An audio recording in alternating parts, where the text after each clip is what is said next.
At DWE Generations, having a plan matters, especially when it comes to protecting what's most important. They work with individuals, families, and business owners to help make smart financial decisions that support life today and set the foundation for generations. David Darlington, Russell Walton, and Cody Eiler bring decades of experience, and their dedicated team provides follow-through, answering questions, explaining next steps, and staying connected as life evolves. DWE Generations, a generational wealth planning firm. DWE Generations is a marketing name for individuals doing business as representatives of Northwestern Mutual. Visit generations.nm.com or call 402-483-7871 and ask for David, Russell, or Cody. Most resolutions for the new year fail before January is even over. Why not resolve to just be a little bit cleaner in 2026? Nebraska Auto Detail is here for you. Now through March 30th, if you purchase a ceramic coating, you'll get a free interior detail. There's no better way to start your year than taking care of your car and decluttering the mess that it becomes so easily. Book your detail today at NebraskaAutoDetail.com or call Joe and the team at 402-601-5086. When you were a kid, clubs were cool. Robotics club and space club and stuff like that. But what do adults get? Book clubs and quilting clubs? Nah, forget that. How about margarita clubs and old-fashioned clubs? Get to Upside Bar and Lounge for the best clubs in town. Try all 10 varieties of Upside margaritas or old-fashions and take home a free souvenir glass. Grab the whole crew and pair it with taco night on Mondays or whiskey Wednesdays. Upside Bar and Lounge at 29th and Pine Lake. Empire Netting and Fence delivers top-quality netting and fence solutions. From major sports venues to backyard installs and everything in between, coast to coast. We take on tough jobs with grit, integrity, and a strong commitment to safety. Empire is growing, and we're hiring motivated people ready to grow with us. We build each other up, and we're building something big. Think you've got what it takes? Apply now at empire-fence.com. That's empire-fence.com. This is Lincoln's home for sports talk on the FM dial. Also online at theticketfm.com. On the internet. KNTK FM Firth, 93.7 The Ticket. Jack Russell of Farm Bureau Financial Services is here to help you protect things that are most important to you. Whether it's your home, your family, or your future, Jack Russell has the proven experience to get the job done while developing authentic relationships with you. Give Jack a call today at 402-421-9100. Again, that's 402-421-9100. Or visit one of his 2 locations in Lincoln or Seward and learn how you can excel in the complicated world of insurance. Jack Russell of Farm Bureau Financial Services, a trusted and well-respected representative since 1999. Welcome into the post-game post-up. Nebraska basketball just finished up another game. Hustle down to the block and get position. Shot clock to 7. Hoiberg missed. Got his own rebound. Right back up. Missed it. And there he is. Garcia. How big has he been down the stretch for this Nebraska ball club? 10 points all in the second half. Now the lead back to 3. Join 93.7 The Ticket to break down the best players and key moments from today's action. Sanford a couple of steps from behind the line. And now Lawrence from the corner. He hits. And another eruption from all the red in Lincoln. Not even close. Now Grayson has not been able to hit anything. 0 for 8 from distance. Prager gets some space. He connects. Post-game coverage of Nebraska basketball on The Ticket is sponsored by Union Bank and Trust, the Lincoln Airport, Jack Russell of Farm Bureau Financial Services, and John Henry's Plumbing, Heating, Air, and Electrical. Here we gotta go. Down to 5. Hoiberg kicks it out. Lawrence for the win. It's the post-game post-up on 93.7 The Ticket.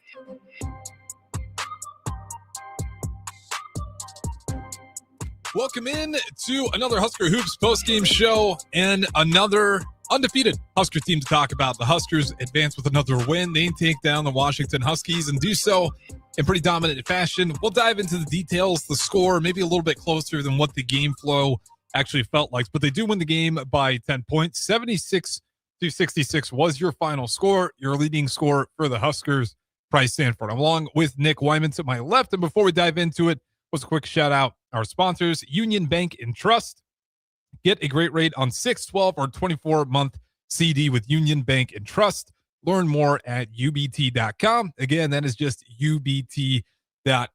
Obviously, I've been running the board, so you guys are welcome to join in. 402-464-5685.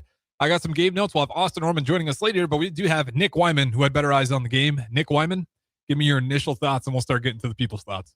Just escape with the W. You shot over 50% in the first half, got you a lead, and you kind of just hung on to it. Braden Frager's status is obviously the big topic. First half goes up for a layup, lands a little funky on his left foot, coming down. Went to the locker room, comes back out, sitting on the bench with a boot, all precautionary. I mean, we'll know. Fred Hoiberg will speak to the media momentarily. We'll know a little bit more after that. Obviously, Austin is there, so he'll for sure know. Yeah, he'll get that answer. We'll figure out what the deal is with Braden Frager. I will say, on tape, it didn't look bad. It looked uncomfortable, but didn't look horrible. Everybody's been there if you've ever played pickup basketball. You roll an ankle. It's not the. I've been there walking around my apartment. It's not the best feeling, and it may only sting for a couple days, but it's you blew a tire. Pretty much is what it is. But a 76-66 win over the Huskies. Keep winning. This is a week where you got to take it one game at a time. We talked the other night that. You just got to take one game at a time. You can't overlook, Michigan's in the rearview mirror. That's the game that everybody's been talking about since Nebraska beat Michigan State at home, earlier in the month. And you're almost there, but it's not the finish line. You still have work to do. And get this win. Price Sanford, man. 3 straight games of 20+ points. He is on a heater. And with that, with Frager down, you have him dropping 20, and you have everybody else kind of contributing. Hard to beat a team. If he's going to score 20 points a night, Nebraska's going to be a tough team to beat any night, any given opponent. 100%. And he's at the point now where he's not even catching teams by surprise. They know he's a threat. They know they have to cover him, and they can't allow him to get hot. It doesn't matter. He's got one of the quickest releases you'll see in Big Ten, in college basketball, probably as a whole. Let's get some of the texters. And again, you guys are welcome to join in. I want this to be fun for you guys as much as it is us, because we've done these shows in the past. Hasn't always been this electric for obvious reasons. David Fullerton, chalk up another one. The opposing team will always give their best shot at knocking us off. I pray Braden will be better. Will be okay. Go Big Red. Kupsker, he says definitely an underwhelming performance. We can maybe get into that, but at the end of the day, double check here. They did shoot over 50%. They were 28 for 55, which you'll take that number. 3-point shot wasn't bad either. 11 for 29, good enough for 38%. Free throws, 9 for 12. Nothing too egregious. Assist total, they had 18 assists and only 8 turnovers. You'll take that ratio as well. And then points off turnovers, they got 10. They forced Washington also into 8 turnovers. The only battle we lost significantly was the points in the paint. And I think rebounds were actually pretty close. Yeah, we lost in rebounds, but 33-31. What'd you see in this game in terms of Washington? Did it feel like an underwhelming performance from the Huskers? Because when I look at those numbers, again, I thought Washington looked good fighting back late, not letting the Huskers just obliterate them by 20+ points. But it never really felt like it was out of control for the Huskers. Well, they hung around. Credit to them. They didn't, it wasn't like an Oregon situation where it was just ball game over after 10-ish minutes. But Steinbach, their leading scorer, 21 and 12. He's putting up double doubles almost every game. He's going to do his thing, but Nebraska did a good job containing everybody else. That's one guy. You just, you let their star guy do their thing, but you contain everybody else. I think underwhelming. We're at a point where anything other than a huge win at home is underwhelming. Well, I want to read this text, and I love Kupsker. Kupsker's a great ticket listener, but this text sums it up. 1769 says we've officially reached the quote, that was underwhelming performance stage of fandom. Exactly. This is a damn good team. Years past we're 500 and not giving a hoot. We're below 500 and not giving a hoot. The part I could see 100%. The part I could see with underwhelming. So this injury, Frager only played 4 minutes, scores 2 points, made 1 shot, had 1 rebound. He goes down. People see that. That kind of sucks the life out of the building. This is a sold out crowd. He is a story. He's a local guy. That's easy story, easy player to get hooked Big to. Ten freshman of the week again. Multiple times. I feel like every week, that's when in doubt. He's in the running. Chalk it up. It's easy story to get behind. Easy player to say, hey, if I have a favorite player, that's the guy. And, he's a Southwest kid. He's a guy that you want to get, I want to attach to. He goes down, goes to the locker room. You hear that. You see that. Kind of takes a little bit of life out of the building.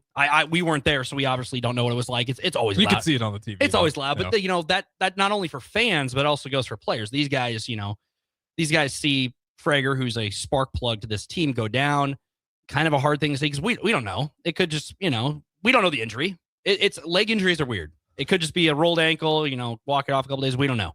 It didn't look bad. He was back on the bench. He had a boot on for precautionary reasons next to Connor Essegian on the bench. I'm assuming, we're assuming hopefully the best because without him, he's a wrinkle in the offense and easy story to get behind. Like I said, like the fans see that, a 10-point win at home, you'll take that any day of the week. A win's a win in basketball. It's hard to win. It's hard to finish and win games, especially in the Big Ten Conference.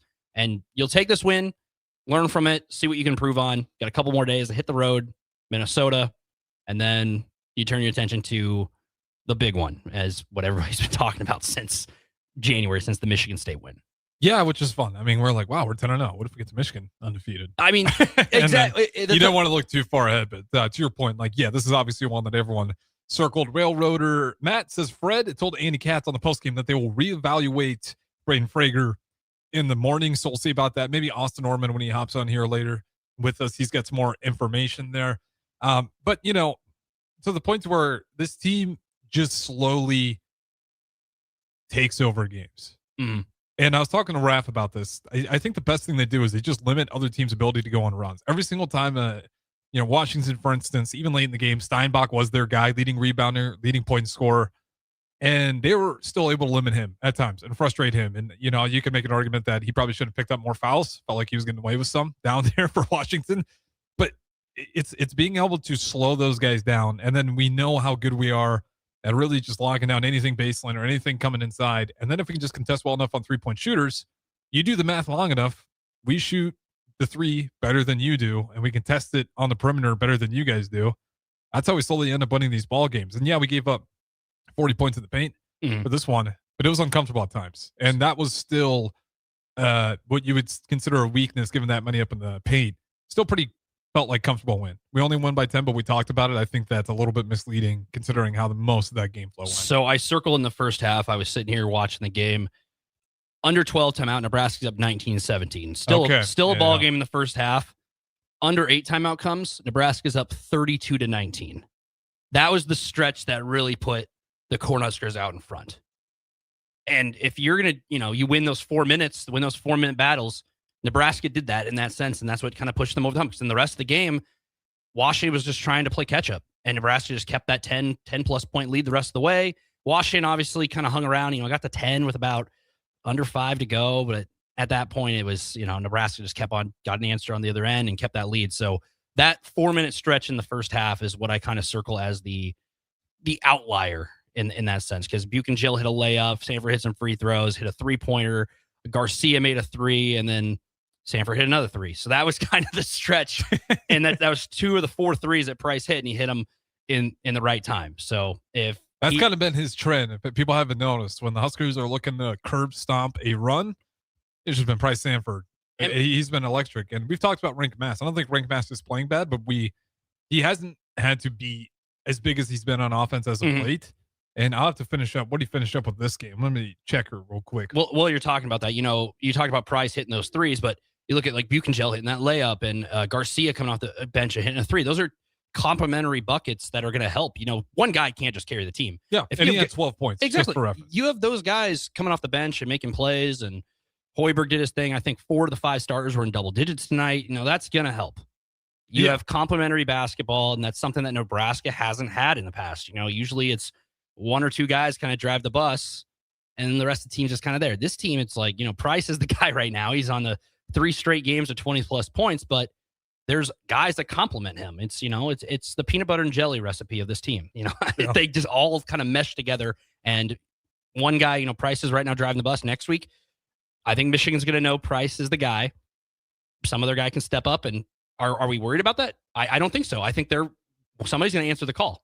Well, that's kind of been the trade-off. And what's been so awesome about this team is if they start locking in on Sanford, which they have, they just haven't been able to figure it out quite yet, we can find something else that's open. And they're good enough. You look at the assist-to-turnover ratio and what these guys have been able to accomplish this season. And Sam Hoiberg's the favorite of that conversation because I think he's still leading the Big Ten far and away right now with that assist-to-turnover ratio.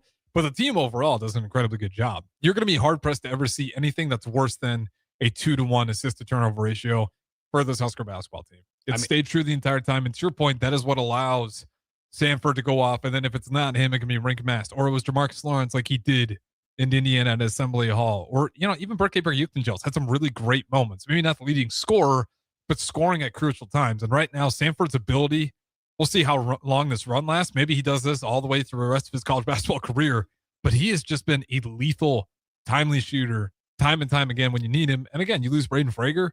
It phased the team a bit, but it still looked just like the same Husker Hoops team. They weren't playing any different. They didn't look like they were, outmatched in any matchups that were on the floor. Maybe you lose a little bit of offense, but there's still plenty enough there to recover and just keep playing Husker Hoops. Exactly. I mean, if a 10-point win is underwhelming after kind of what's been happening in Nebraska basketball in the past 10, 20 years, then, I mean, I'll take a 10-point win at home. I mean, no, at any point, it wasn't, like I said, the first 8 minutes, it was close. And then that 4-minute, the 12 to 8 minutes mark in the first half, Nebraska took advantage. And then from that point on, Nebraska held the lead. Yeah. If a 10-point win is an underwhelming performance, that's a good problem to have. That means there's high expectations. Yeah. There's the expectations. And that's a good point. Because I know Kupsker's he's a big Husker Hoops fan, but which is nice. It's a good thing that this is underwhelming, because that tells you how good we think this team is. And I don't think it's underwhelming whatsoever, but I get the terminology of this team has put the expectations to really dominate some of these Big Ten opponents. And when you see 10 points, when it felt like you could have had 20, we're nitpicking here, which is a great problem to have. Because we, in the past, you could point, you weren't nitpicking. I mean, you were talking about chunks of the team that were really struggling here. We'll get to a few more here. This one from Bones. This is awesome to see. My son, who's 24, may see something that I haven't seen in the 51 years I've been watching Husker basketball. And that's them winning an NCAA tournament game. And I feel it'll go even further than that with this team. Go Big Red. Yeah, that's obviously still the goal. As you can make the tournament, which kind of like almost checked, you pretty much can at this point, and then go win a game. And once we're there, then we can start talking about how long does this thing last. But right now, just enjoy the ride. I mean, yeah, the 20 wins was kind of the marker that everybody kind of checked the box that if you're a Power 4 team, you hit the 20 win mark, you're a pretty solid situation to make the tournament. Before the season, if you would have told me, 19, 20 wins would have been nice. Nebraska's 1 win away in the end of January from that 20 win mark, and they don't even have a loss. And there's only 3 undefeated teams left in college basketball.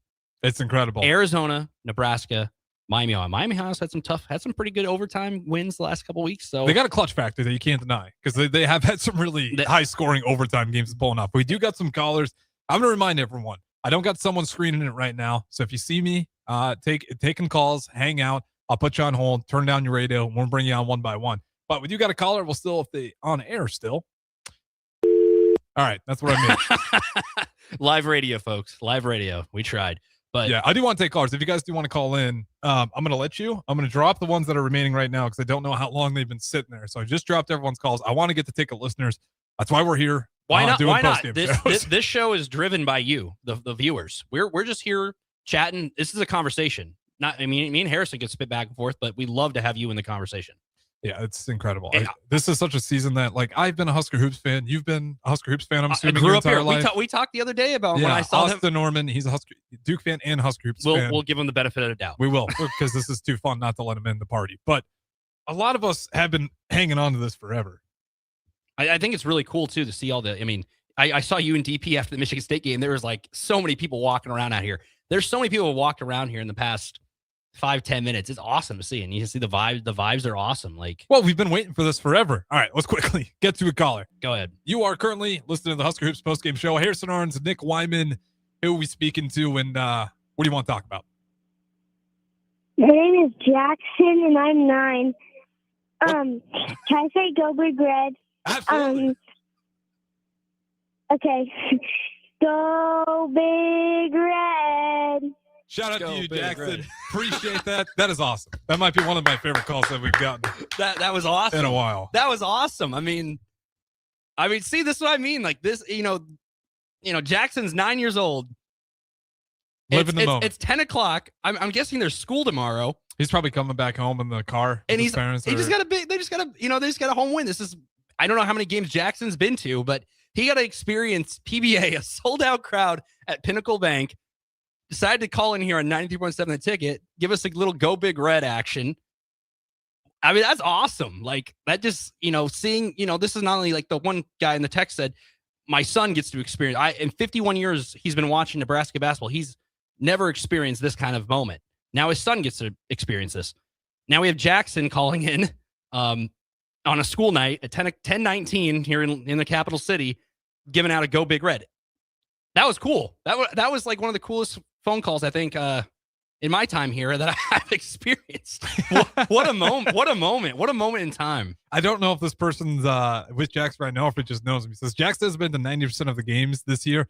He goes to school in Norris. He doesn't understand how lucky he is. Great bonding moment. But it's cool. I know. I mean, you talk about hitting the right timeline. You and me are talking. We do got another text who's saying he's 43 and how awesome this is for him to watch his team reach these heights. But it's a party. I mean, you go look at the vault. It was standing. It's Washington. Nothing against Washington. Great school, great university.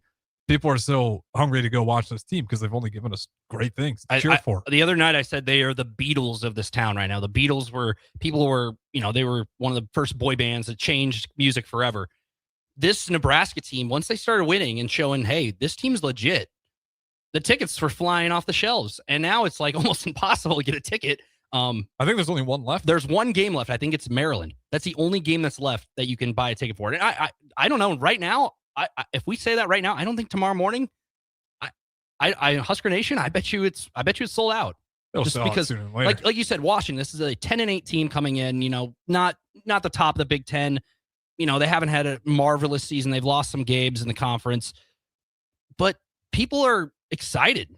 Like the vibes are high.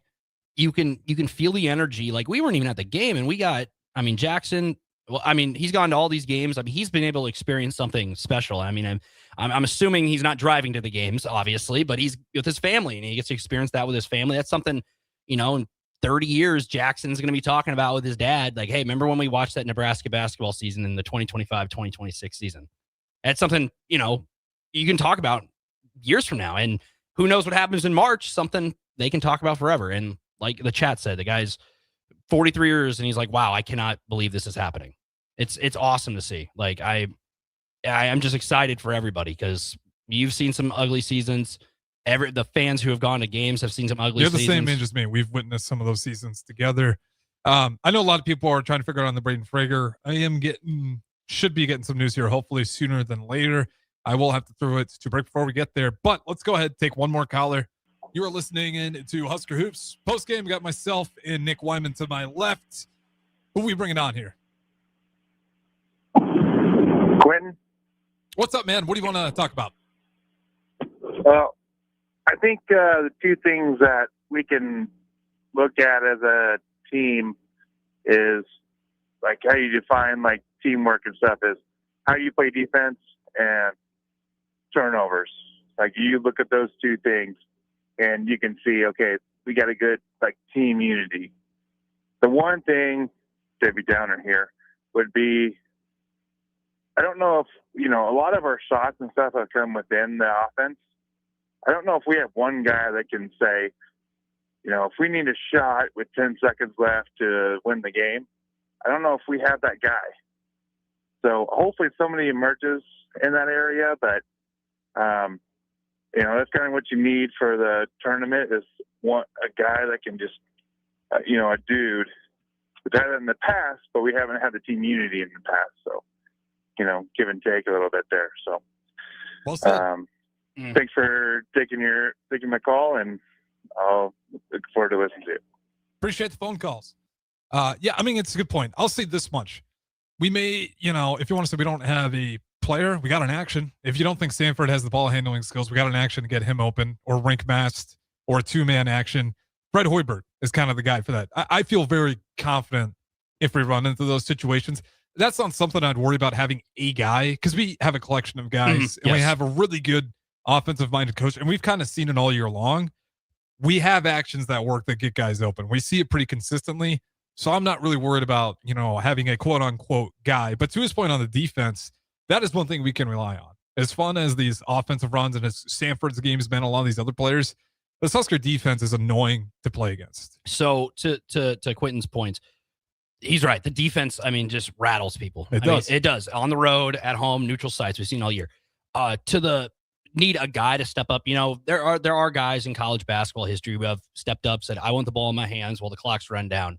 This year, Nebraska's had 2 times, I believe, that, Sam Hoiberg against K-State. Yeah. Makes a shot, gets the number, gets called.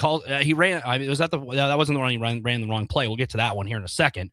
But, he makes the shot, gets the free throws, wins the game. Was he the guy I expect to have the ball with closing seconds? Probably not. But, he answered the call. At Illinois, Champaign, Illinois, that's a game that game comes down to the wire. Illinois answers the bucket.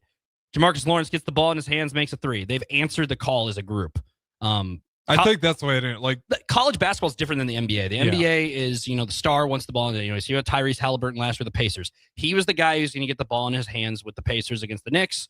And then in the NBA finals in that game 1. College, I think it's more of a team development down the stretch kind of sport. NBA, you're going to give it to your guy. College, the teams that win it all are team-led, just team group-led efforts. And even in the NBA, you still want the team group-led efforts. Everybody remembers the James Harden Rockets that flamed out because the goal was defend James Harden. And if you do that, you win the ball game. When you got a team effort, you can't just dial up, okay, let's stop Stanford, let's stop Mass. You got to defend everybody. As we've talked about on our show, the ability for these guys to play together is what makes them so hard to stop. And I will say, OKC is a good example. That's why they're a team ball team. They have a guy, but they have so many guys that complement. And Nebraska has Price Stanford's the guy right now. There's so many guys around him that can drop 15 plus. And that's what makes it difficult on teams. We've seen all these coaches like Tom Izzo and this Nebraska team's going to be tough to beat. Wisconsin's coach came in. Hey, this Nebraska team's going to be tough. Porter Moser, Oklahoma. Yeah, this team's going to be a tournament team. He said that way back in, early December. BYU, after Nebraska being the exhibition, goes, yeah, this team's legit.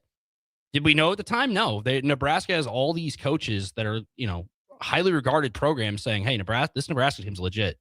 And they're proving it.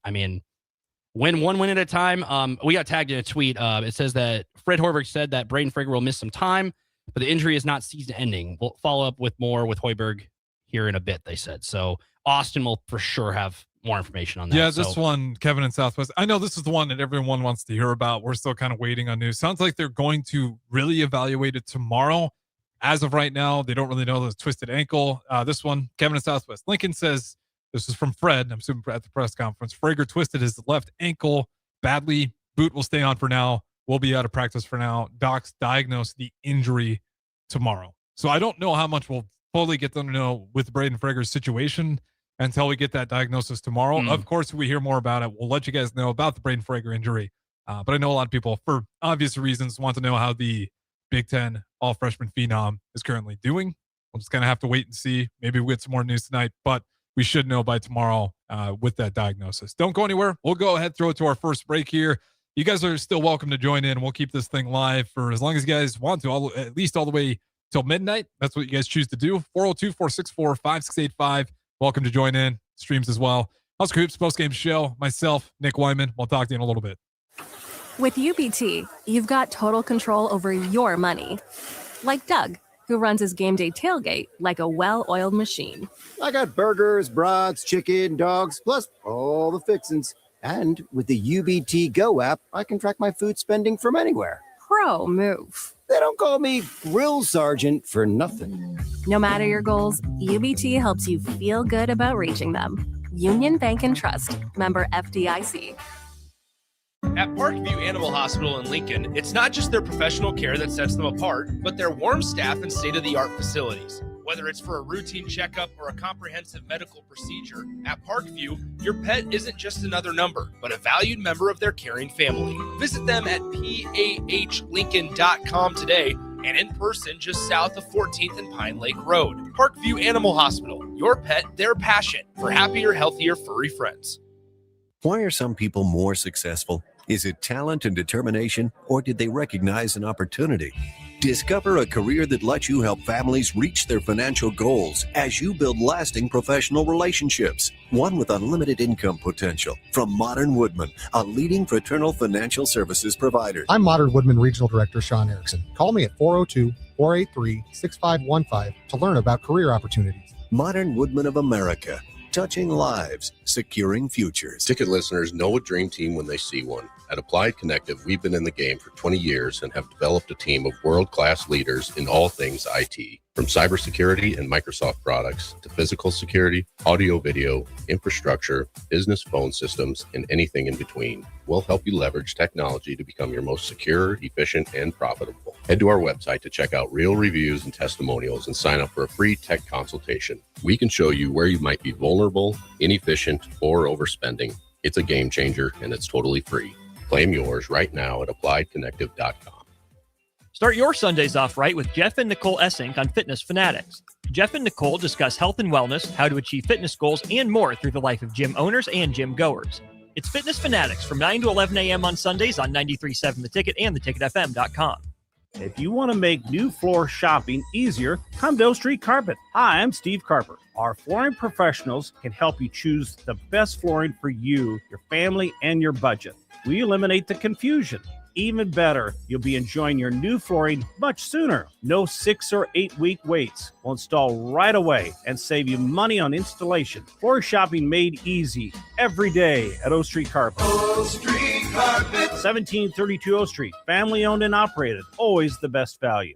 A membership with John Henry's will fast track you to front of the line service, seasonal tune-ups, and far fewer unexpected moments. That means no breakdowns, no waiting on a call, and no nonsense. It's consistent care that prevents small issues from turning into big bills. Join the Comfort Club and get VIP treatment 365 days a year with 24-hour priority response, member-only discounts, and peace of mind on your home's most expensive systems. Call John Henry's. John Henry's Plumbing, Heating and Air. And Electrical. Eustis Body Shop started as a single shop in Eustis in 1979. Since then, we've been getting Nebraskans back on the road. We treat our customers right and have never forgotten our roots, even as we've grown to 8 locations across the state. That's why Eustis Body Shop works hard to ensure our customers' safety and offers free loaner cars to keep you moving. Eustis Body Shop, where our customers send their friends. The most recommended Eustis Body Shop. That's who we are. Let's fly. Your next trip starts at Lincoln Airport with American Airlines. Now flying nonstop service to Dallas, Fort Worth, and Chicago. American Airlines connects Lincoln to major hubs and destinations around the globe. Wherever you're headed, LNK gets you there with new nonstop flights on American Airlines. Now boarding. Convenient, fast, and stress-free. Book your next flight at LincolnAirport.com. LNK, make flying easy. Now back to the post-game post-up on 93.7 The Ticket. Post-game coverage of Nebraska basketball on The Ticket is sponsored by Union Bank and Trust, the Lincoln Airport, Jack Russell of Farm Bureau Financial Services, and John Henry's Plumbing, Heating, Air, and Electrical. It's the post-game post-up on 93.7 The Ticket.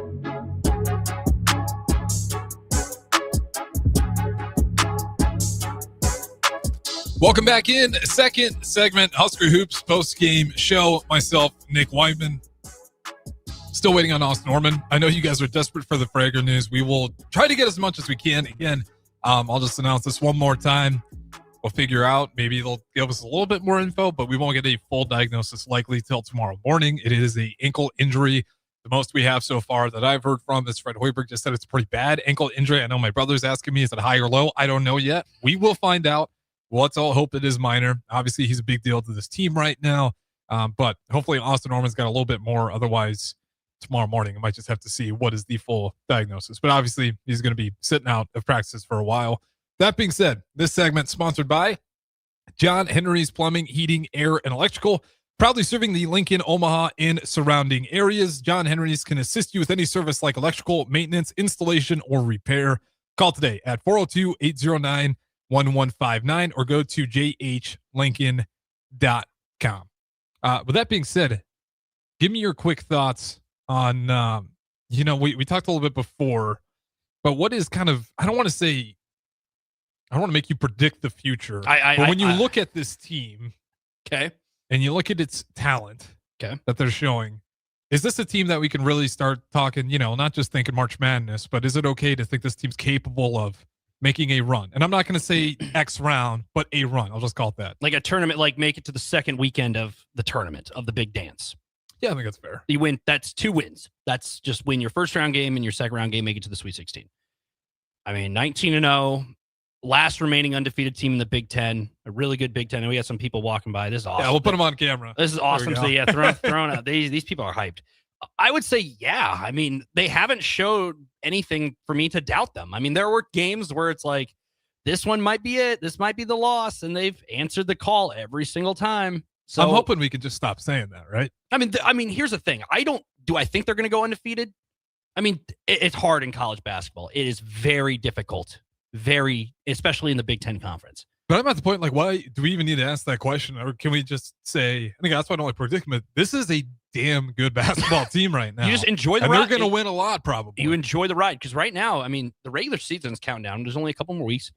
The Big Ten tournament is going to be exciting. And yeah, if Nebraska gets a bye, if you're a top 4 team, you get because the tournament's expanded this year again, you get a bye, you're easier chance to get to the championship. Nebraska makes run a Big Ten championship would be really fun. And that would be the last game on TV before Selection Sunday. Yeah. So that'd be a really fun Sunday because then you have the Big Ten championship and then Selection Sunday, where right now some people have Nebraska as high as a 1 seed, hanging around the 2 seed mark. I haven't even been there my entire life when we get to that selection. Usually it's like they're on the bubble or, they're hanging, we kind of have a feeling, they're going to be a, 7 or an 8 seed or whatever in the past.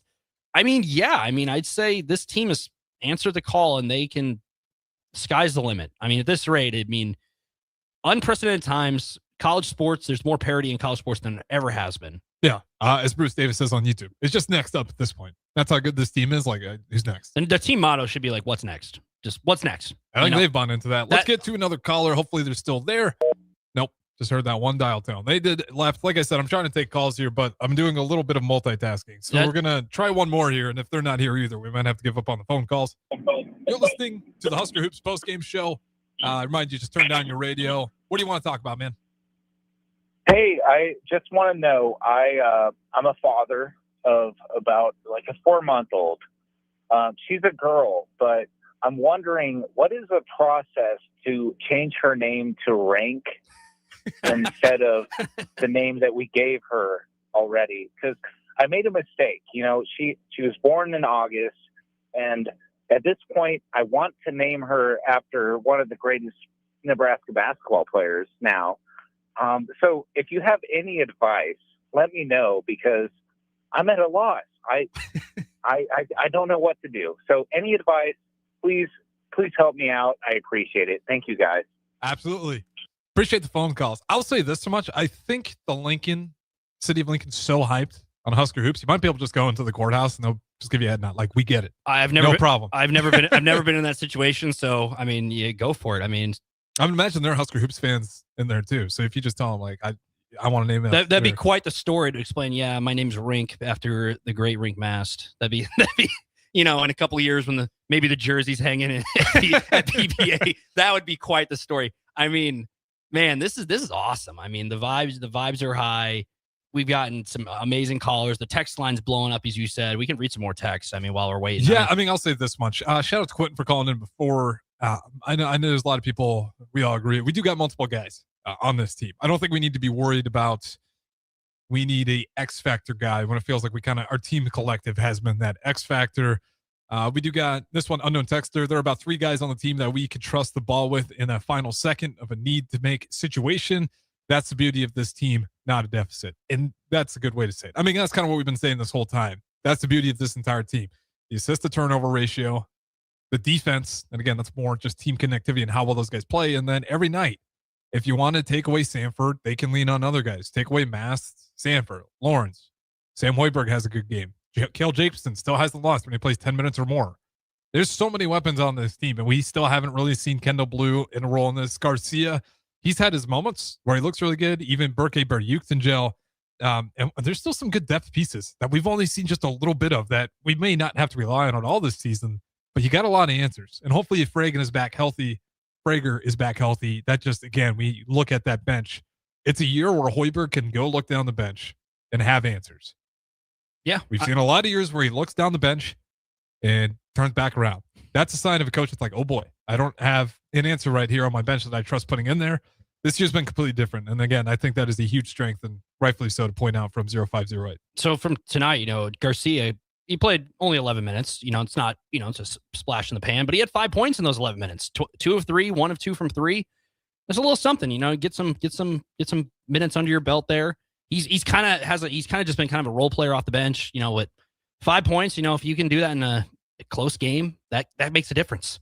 And if you can have guys off the bench scoring a couple handful of points, Kill Jacobs was tonight only 1 point, 0 of 3 from the floor in 21 minutes. But, the bench tonight wasn't really needed. Most of the points came from the starting lineup.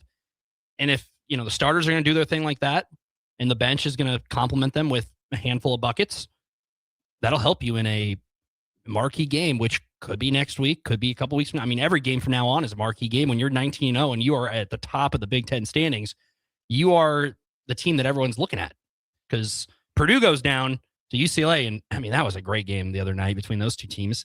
That was, I told you, I was like, hey, Purdue lost. And you're like, really?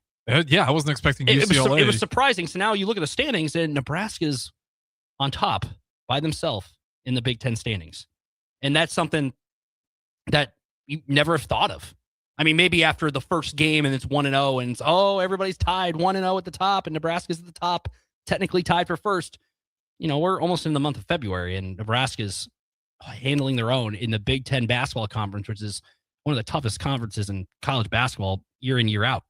Yeah, and I think that's going to be the headline for me. And I know not in this game in particular, but for the season as a whole, is depth. I'm going to keep saying it. But you remember that Ohio State game? We played them on the road.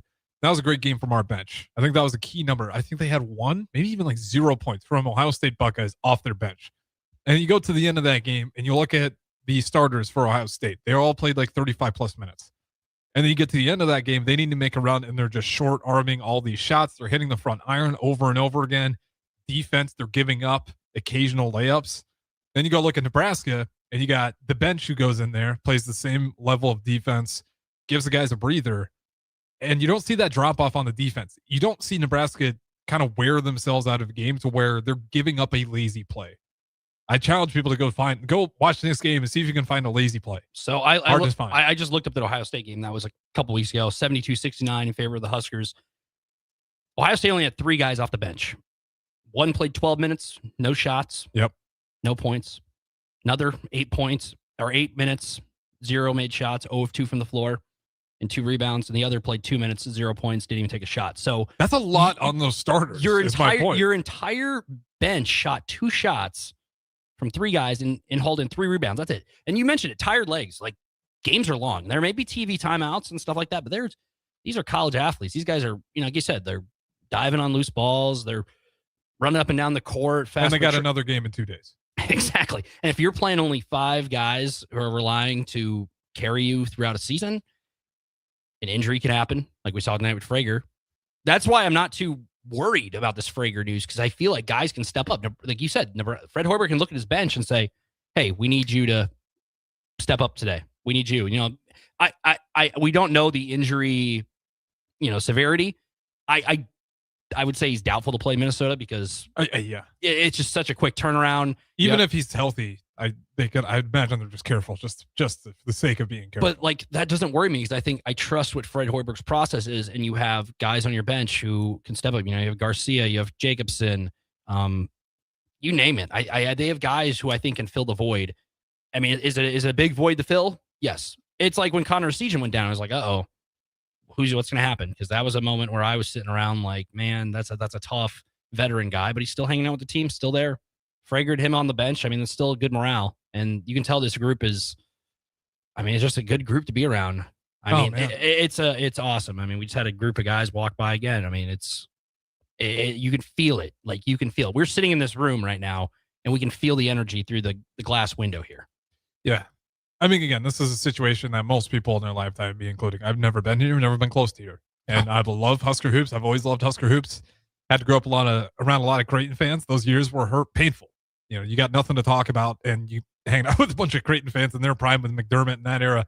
This is by far, maybe you can go back in time. I don't know if anyone that's old enough to find an era where they felt this confident with Husker basketball. Down this stretch, you can maybe pick a Danny Nee year where you don't have to be undefeated to feel great and confident about a team. The Strickland years are really good, but I mean, this is just they take down obstacle after obstacle, and you're kind of running out of excuses to say why they aren't that team who can make a serious run.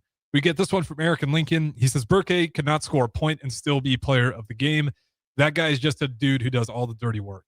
And, me and Raph talked about him, but he is in such a better spot on this year's roster than last year's, where he can be an offensive spark plug if needed, but they don't need him like that the same way they did last year.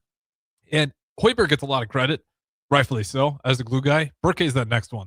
So with him, I pull up the stats here. He played 25 plus minutes, 8 points, 7 boards, 3 assists. Not a lot, but what he does, the dirty work, his stats are not going to show up in the stat book. Are those stats super flashy? I mean, 7 rebounds, 8 points. We don't know when those points came in a big moment. He had that layup that sparked that run in that 12 under 12 in the first half. That's a big bucket. And then Price hits a couple threes, Garcia hits a 3, and all of a sudden, you got a big lead. Spark plug. Put him in there, and he's going to do the dirty work. He's going to play good defense, and you need that. He gets the people going, too. You need that. Yes, I know. He gets the bloody lip. He had the bloody lip, and that it's kind of been his identity. Another fun player to get around. Like, I talked about Frager, local guy. This guy, just a fun player. He has a good attitude, just a fun guy to get behind. And it's easy just to, not even like people who aren't even like Nebraska fans, people who are just fans across college basketball, easy team to get behind because it's like, hey, they haven't done anything in the past.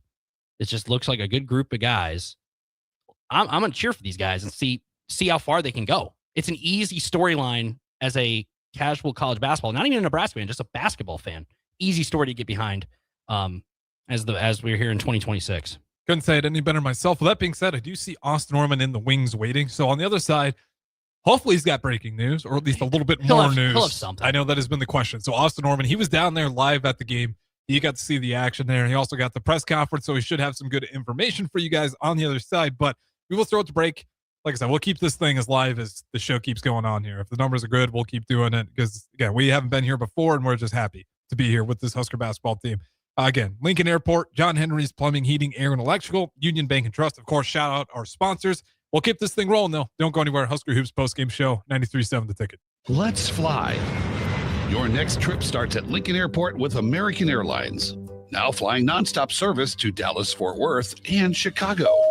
American Airlines connects Lincoln to major hubs and destinations around the globe. Wherever you're headed, LNK gets you there with new nonstop flights on American Airlines. Now boarding. Convenient, fast, and stress-free. Book your next flight at LincolnAirport.com. LNK, make flying easy. Just got new tires put on my car today. You did? I did see you leave the office. I didn't need to. Graham Tire picked up my car this morning and dropped it back off and they were done. You're kidding. How'd you get that kind of service? That's just what they do at Graham Tire. Schedule your service online on the Pickup and Delivery tab at GrahamTireLincoln.com. That's GrahamTireLincoln.com. Let us do the running. Some limitations apply. See store for details. Want to make the easy call? Call John Henry's. From leaky pipes to a broken AC, flickering lights to furnace fights, even drains and duct cleaning, we've got it handled. Plumbing, heating, air, and electrical, all under one trusted roof. Proudly serving homes across Lincoln, Omaha, and surrounding areas and ready 24/7. Visit calljh.com or call John Henry's. 435-5555. John Henry's Plumbing, Heating, and Air. And electrical. Clear your calendar. It's a volleyball weekend in Omaha. Love Nebraska returns to Baxter Arena for back-to-back home matches on January 30th and February 1st, facing Love Madison and Love Austin. 2 matches, 2 chances to see your hometown team compete as the season heats up. Featuring Lexi Rodriguez and Jordan Larson taking on the likes of Lauren Carlini and Maddie Skinner, and special moments throughout the weekend. This is your opportunity to catch all the action live. Make it one night or both nights. Get your tickets now at lobbneb.com/tickets. Ready, set, forward. Just announced 0% for 66 months with approved credit on all 2025 Ford F-150s at Zollner, Fort Beatrice. Save thousands in finance charges. If your current pickup loan's 4, 5, 6% or more, trade in today and receive 0% for up to 66 months on a brand new 2025 Ford F-150 of your choice at Zollner, Fort Beatrice, Nebraska's volume dealer with the hometown service you expect. With UBT, you've got total control over your money. Like Doug, who runs his game day tailgate like a well-oiled machine. I got burgers, brats, chicken, dogs, plus all the fixins. And with the UBT Go app, I can track my food spending from anywhere. Pro move. They don't call me Grill Sergeant for nothing. No matter your goals, UBT helps you feel good about reaching them. Union Bank and Trust. Member FDIC. Jack Russell of Farm Bureau Financial Services is here to help you protect things that are most important to you. Whether it's your home, your family, or your future, Jack Russell has the proven experience to get the job done while developing authentic relationships with you. Give Jack a call today at 402-421-9100. Again, that's 402-421-9100. Or visit one of his 2 locations in Lincoln or Seward and learn how you can excel in the complicated world of insurance. Jack Russell of Farm Bureau Financial Services, a trusted and well-respected representative since 1999. Now back to the post-game post-up on 93.7 The Ticket. Post-game coverage of Nebraska basketball on The Ticket is sponsored by Union Bank and Trust, the Lincoln Airport, Jack Russell of Farm Bureau Financial Services, and John Henry's Plumbing, Heating, Air, and Electrical. It's the post-game post-up on 93.7 The Ticket.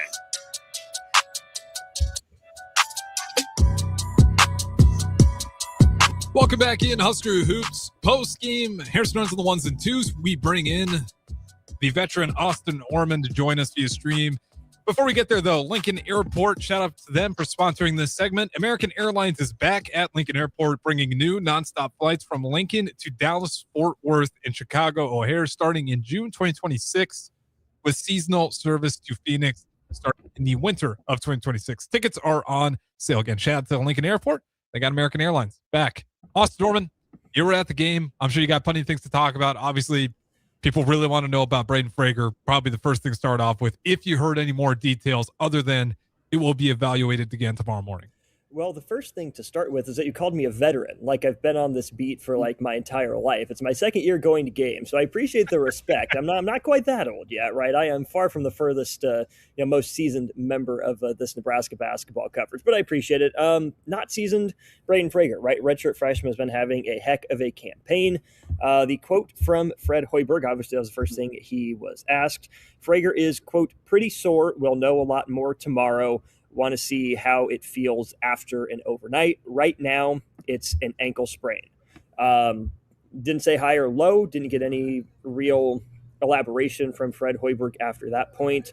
But Nebraska's athletic training staff seems to believe Nebraska and Braden Frager avoided the worst case scenario. He didn't come off the court right away, right? He wasn't in a heap down at the other end, even after he landed on it funny. It happened in the second segment of the game there between the U16 and the U12 the first half.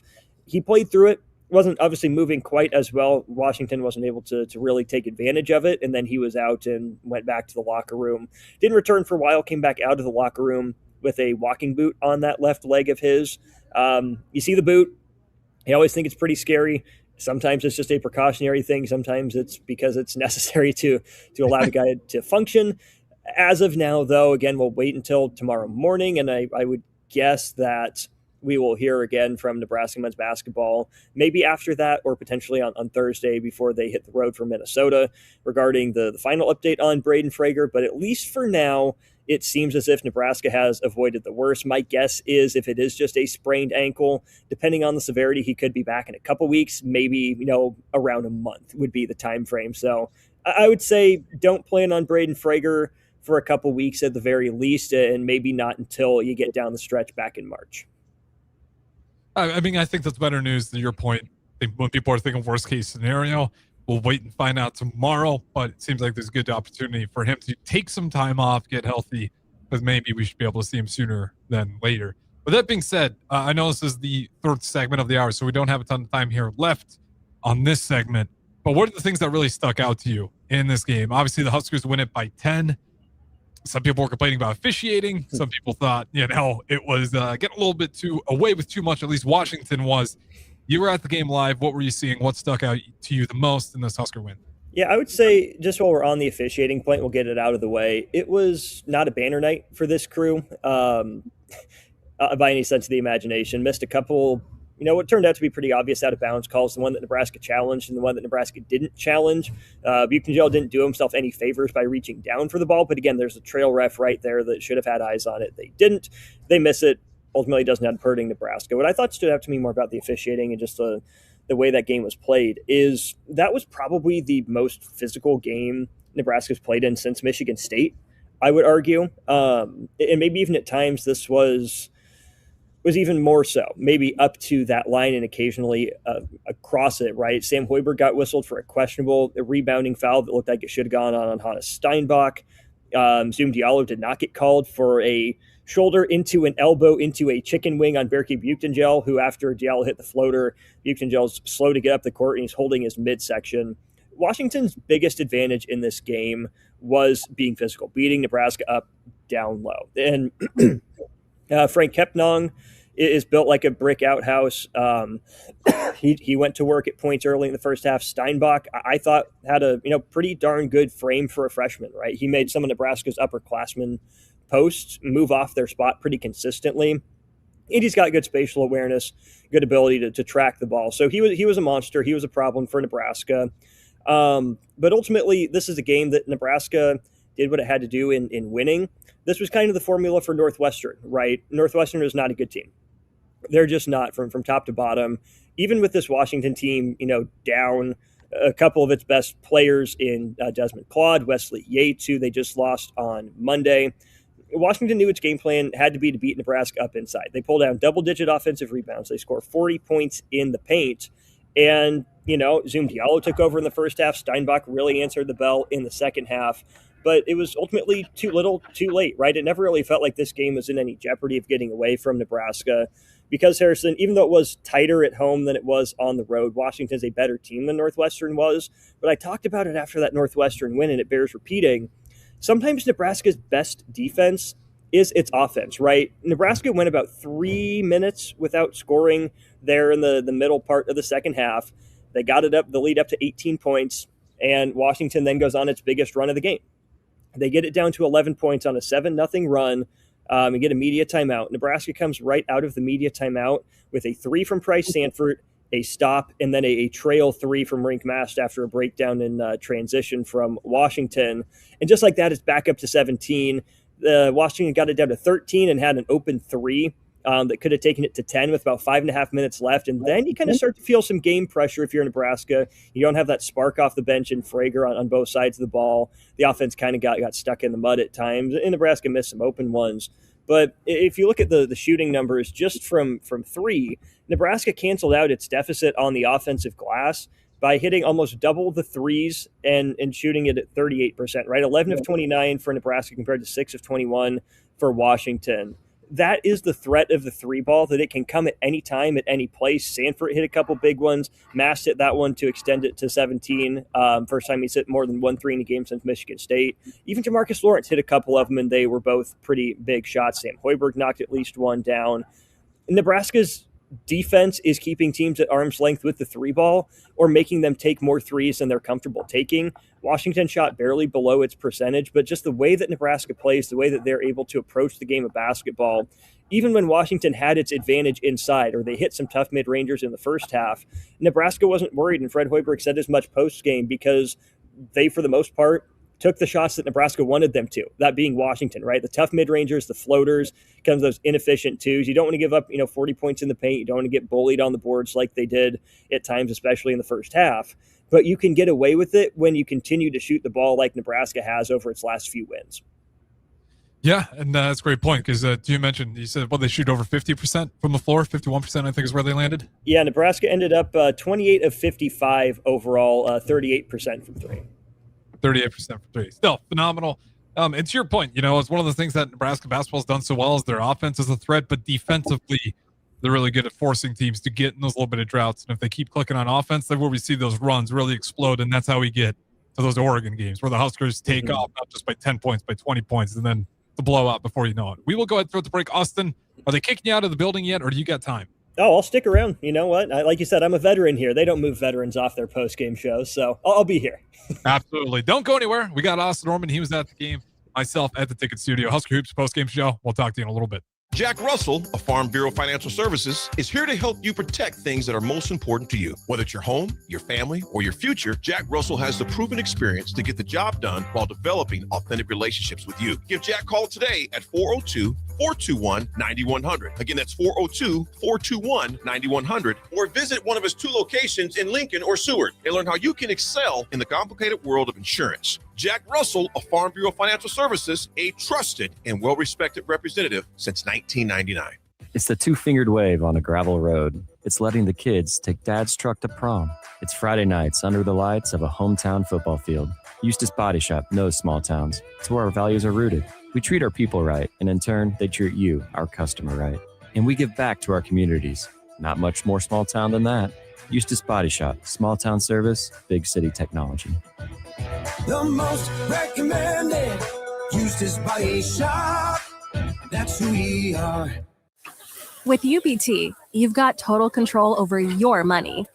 Like Doug, who runs his game day tailgate like a well-oiled machine. I got burgers, brats, chicken, dogs, plus all the fixins. And with the UBT Go app, I can track my food spending from anywhere. Pro move. They don't call me Grill Sergeant for nothing. No matter your goals, UBT helps you feel good about reaching them. Union Bank and Trust. Member FDIC. This is Lincoln's home for sports talk on the FM dial. Also online at theticketfm.com. On the internet. KNTK FM Firth, 93.7 The Ticket. Let's fly. Your next trip starts at Lincoln Airport with American Airlines. Now flying nonstop service to Dallas, Fort Worth, and Chicago. American Airlines connects Lincoln to major hubs and destinations around the globe. Wherever you're headed, LNK gets you there with new nonstop flights on American Airlines. Now boarding. Convenient, fast, and stress-free. Book your next flight at LincolnAirport.com. LNK, make flying easy. Hey guys, this is former UFC fighter and mixed martial artist Anthony Lionheart Smith. The Upside Bar and Lounge in South Lincoln is the go-to spot for every UFC event, prelims, and main card. There's never a cover, so make sure you get there early and stay late. Upside Bar and Lounge has daily specials, a margarita club, and a taco club. And don't forget, they just added Buzz Bowls to their menu. Learn more about upcoming events by visiting UpsideBarLNK.com and stop into their South Lincoln location for every UFC event on 27th and Pine Lake. Want to make the easy call? Call John Henry's. From leaky pipes to a broken AC, flickering lights to furnace fights, even drains and duct cleaning, we've got it handled. Plumbing, heating, air, and electrical, all under one trusted roof. Proudly serving homes across Lincoln, Omaha, and surrounding areas, and ready 24/7. Visit calljh.com or call John Henry's. 435-5555. John Henry's Plumbing, Heating, and Air. and electrical. Now back to the post-game post-up on 93 Ticket. Post-game coverage of Nebraska basketball on the Ticket is sponsored by Union Bank and Trust, the Lincoln Airport, Jack Russell of Farm Bureau Financial Services, and John Henry's Plumbing, Heating, Air, and Electrical. It's the post-game post-up on 93.7 The Ticket.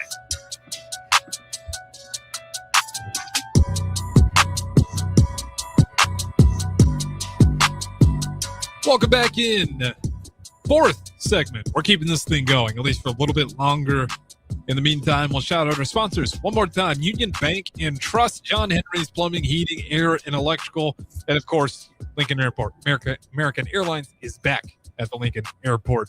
That being said, Austin Orman, I know that we got a little bit from you in that last segment, but give me some of the headlines. Some of the main things you saw throughout this game. I know we had some texters saying that it felt underwhelming, not in a negative way, but we've just gotten used to this team being as dominant as it has in these past couple of games. But it felt like we could even be better than what we showed. How'd you come out of it when this game hit zero?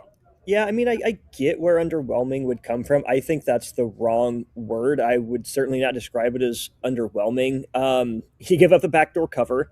You know, if you look at that sort of thing, Washington, did do that. It probably won't move the needle much for Nebraska's analytical and statistical, case as they continue to make their push for, at least a top 3 seed in the NCAA tournament, if not even higher than that. But here's the thing. Washington did what other teams weren't necessarily able to do, right? Washington had its advantages. Washington had some good players that made more plays against Nebraska than other teams had, right? Maybe it would have been, a 3 from Braden Frager or a steal from Braden Frager or something to electrify the crowd that helps Nebraska officially push that lead over 20. But I think with Claude out and Yates out, Zoom Diallo was pretty well empowered by his coaching staff to take over, right? He came out, he set the tone for Washington early, hit some tough ones, and that is what kept it really within arm's reach for Washington. He's a good player who felt empowered, and he played really well for the first half. And then Nebraska did a better job on him in the second half. He scored 12 of the 28 points in the first half for Washington. He didn't score again until there were just about 7 minutes left in the game, on his way to, I think, 18 total points. So Nebraska tightened up there. Washington found a little bit of something with Steinbach. But, I think this is more of a bummer for Nebraska not to have, covered the spread or done what the analytics said you might have thought Nebraska could have done. I wasn't underwhelmed because I think we just have to remember that a win is a win. In the Big Ten, it's at home. You still won it by double digits, which is something. I don't know if I want to say 10 points is deceiving or not. I think it's about right the way the game was played, right? It went back and forth in spurts. Washington had its moments. Nebraska had its moments. Once Stanford hit that 3 to put Nebraska back up 14, I felt like they had it pretty much in the bag. This game had a little bit of game pressure on Nebraska late, but not a whole lot of it. So I get it. With the way Nebraska's been winning, I can understand why fans would have wanted to see more, push it to 20, win by 15 to 17 points. I get it. But, I mean, like Fred Hoiberg said, it was, in that mid-teens range for most of the second half until the very end when Nebraska put some of the bench guys in and had a couple bad possessions, couple sloppy ones, and that sort of thing happens. So, they all count the same. The starters, I thought, played pretty well. And the other thing that was different about this one, Harrison, is that after the back and forth opening, Nebraska really took off at the end of the first half, more like it did against Oregon. And then Nebraska actually did extend the lead early in the second half, just like Oregon as well, right? We've gotten so used to the narrative around this team being, well, they're just going to settle in the first half. They'll take the best punches. But then in the second half, they're really going to explode, go on their run, and that's when they get distance. That wasn't really it. I mean, Nebraska led it by 13 at the break. They pushed it, to 19. They only added 2 possessions to that lead. Nebraska did its work early today, right? It was the inverse Northwestern, and it's always, easier to feel better when you play a better last 20 minutes and put your distance there. But the thing about a run in basketball is you can't necessarily predict when it's going to come, and you can't complain about when it comes, right? Nebraska made its run in the first half, forcing a Washington timeout. Nebraska got back up 17 in the second half, and Washington called a timeout to slow Nebraska's momentum a little bit there. So was it perfect from Nebraska? Absolutely not. They still scored, over 1.2 points per possession. Is a pretty darn efficient offensive night. Took care of the ball, shot it well from 3. Washington just put the ball in the bucket a few more times than other Nebraska opponents have. I mean, if you give up 66 points in the Big Ten, you should feel pretty good about your chances to win. Like, it's hard to allow 60 points per game, like Nebraska's done for the most part recently. And, 66 that's a middle of the road output, maybe even below average, right? How many Nebraska teams have we seen go entire seasons just averaging 66 points per game? Nebraska did make Washington work for everything. It's not like Washington had no resistance on the inside, right? Nebraska battled, Nebraska scrapped. Sure, Washington maybe had a few more points to show for it than Husker fans are normally used to. Sure, the margin was a little bit closer, but don't lose sight of the big picture. Nebraska took a shorthanded, desperate team's best shot. Nebraska leveraged its advantages, and Nebraska found a way to get to 19-0. Well said. Yeah, because I didn't by myself. And it looks comfortable, to your point, in that first half for Nebraska. Again, it doesn't seem like we're just having one guy have a Stanford is on fire, but he's not taking crazy unorthodox 3-point shots. We're all still playing within the offense. And I think that's why you feel really good. Even when the game got to 10 points, you're sitting there feeling like Nebraska's got control. They've been operating this offense pretty well all game long. Even if they don't make every shot, the operation looks clean. It looks good. And then defensively, I didn't think it was bad. Maybe the officiating wasn't great, but I guess that'll be my next question for you. Do other teams look at how Washington really just kind of tried to impose their physicality against Nebraska as a way to attack these guys going forward down the road here? Yes and no. Danny Sprinkle was asked about that as one of the first things, Washington head coach, and said, I mean, sure, maybe, but it's mostly one of those things that Washington saw as their advantage more so than Nebraska's disadvantage. Because even if Nebraska, doesn't have the bulkiest front line or, the aggressive rebounding mindset like Washington or other teams might have coming in, Nebraska over the last, 3.5 years really has found ways to be good enough on the boards, right? And that's really what matters. If you look at the first half rebounding margin, it was even at 17. Nebraska gave up 6 offensive rebounds and 6 second chance points in the first half. In the second half, Washington does win the rebounding battle, but just by 2, 16-14. 4 offensive rebounds led to 5 second chance points. So again, not perfect, but good enough. Because if you're going to shoot so well from 3, if you're going to make 5 more threes than your opponent on more volume at a higher rate, if you're going to take care of the ball, you get to the free throw line and knock them down more, it's great to win the rebounding battle. But this Nebraska team just has to be good enough at rebounding the basketball, right? They got a couple offensive rebounds of their own, which was fine. But no, I think that as much as, you're about halfway through now, 8 games into the conference schedule, 40% of the way done. Sure, other teams will look at, what Washington did to attack Nebraska. Look at what Michigan State did. But not every team's going to have the personnel to pull it off, right? I don't think Iowa is a huge offensive rebounding team. Illinois is tall, but they're not, sending 5 guys to the glass. It doesn't necessarily concern me, right? Was it the cleanest? No, but it was pretty middle of the road. It was an average rebounding performance from Nebraska.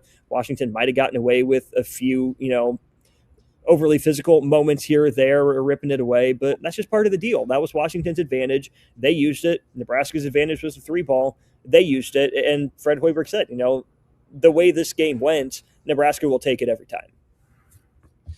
Yeah, absolutely. We got Kevin in Southwest Lincoln. Again, we're still here as long as you guys. I know Nick Wyman's waiting in the wings. He'll carry this thing for his life as you guys wanted as well. Kevin in Southwest Lincoln says, a win is a win. Remember that Washington is one of the worst major Division I basketball programs. Yeah, that's Nebraska. Remember Nebraska. Oh, thank you. My goodness, Husker basketball fans are already spoiled. We will never win 23-plus basketball games in a row ever again. Enjoy the ride. Never say never, but to your point, this is incredible. A win is a win. You're absolutely right there. And to be sitting here, no one had this on their board. Not even people who are diehard Husker basketball fans probably have this on their board. It's an incredible thing, but to slightly rewind, why I asked that question about the physicality is when you look down the road, you see a Minnesota team on the road who I'd imagine is going to be physical, and then you see that Michigan team who, again, another really physical unit.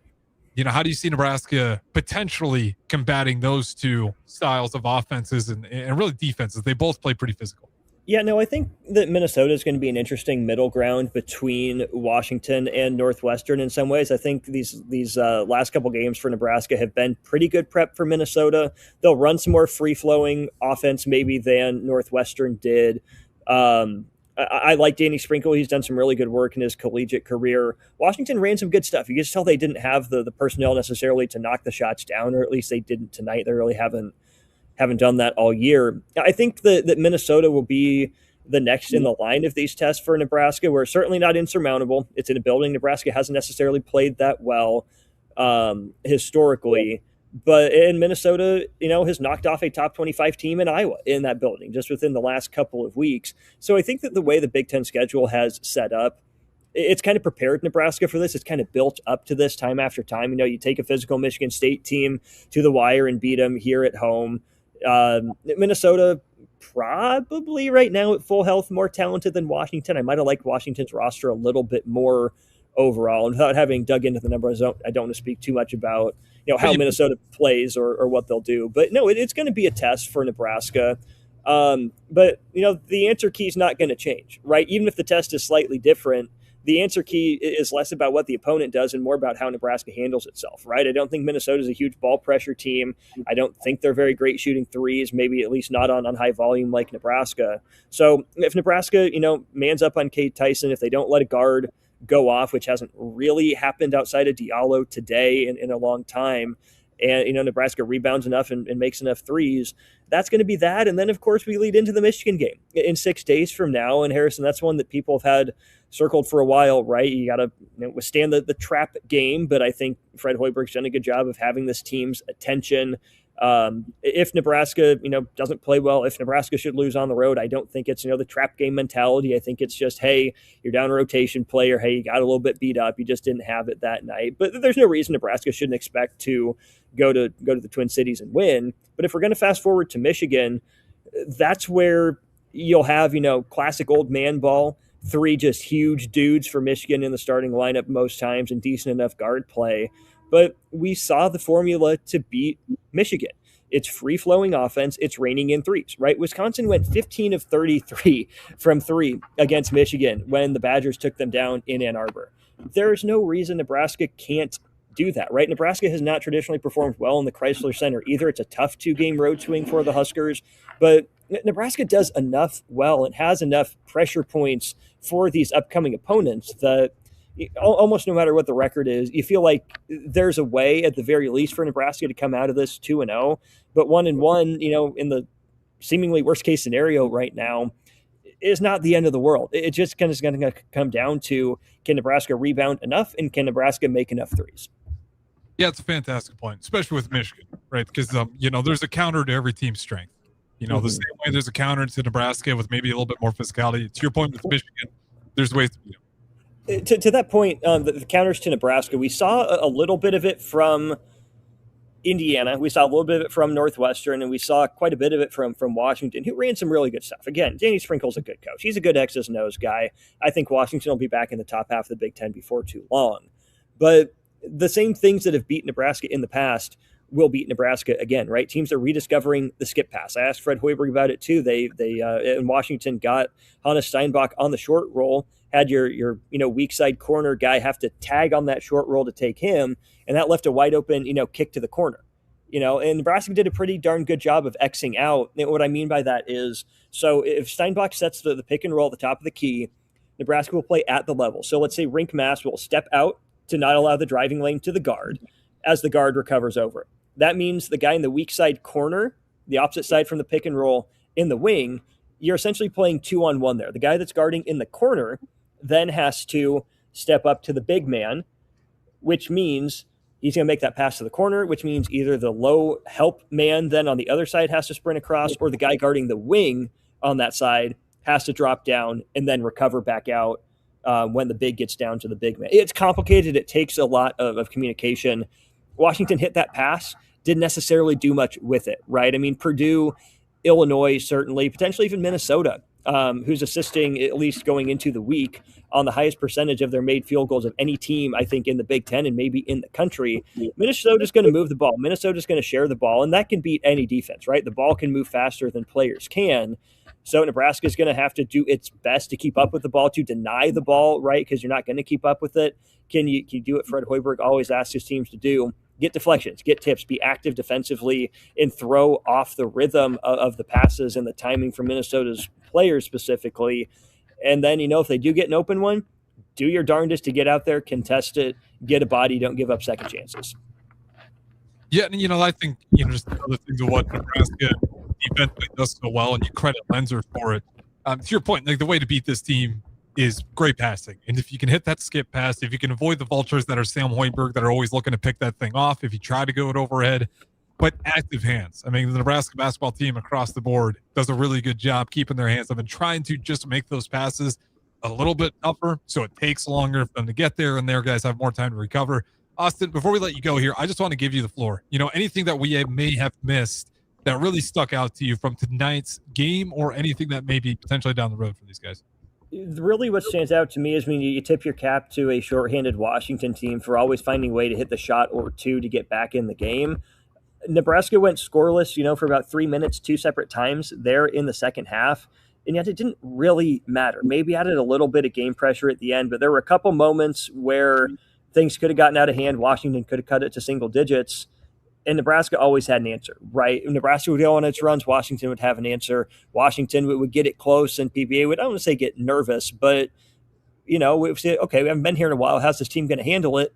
Sam Hoiberg hit a 3 in that stretch. Sanford and Mass hit 3s in that stretch, as I think Lawrence hit 1. You're like, okay, yep, this team has got it under control. They played through some stuff. They learned who they were with a different rotation on the fly.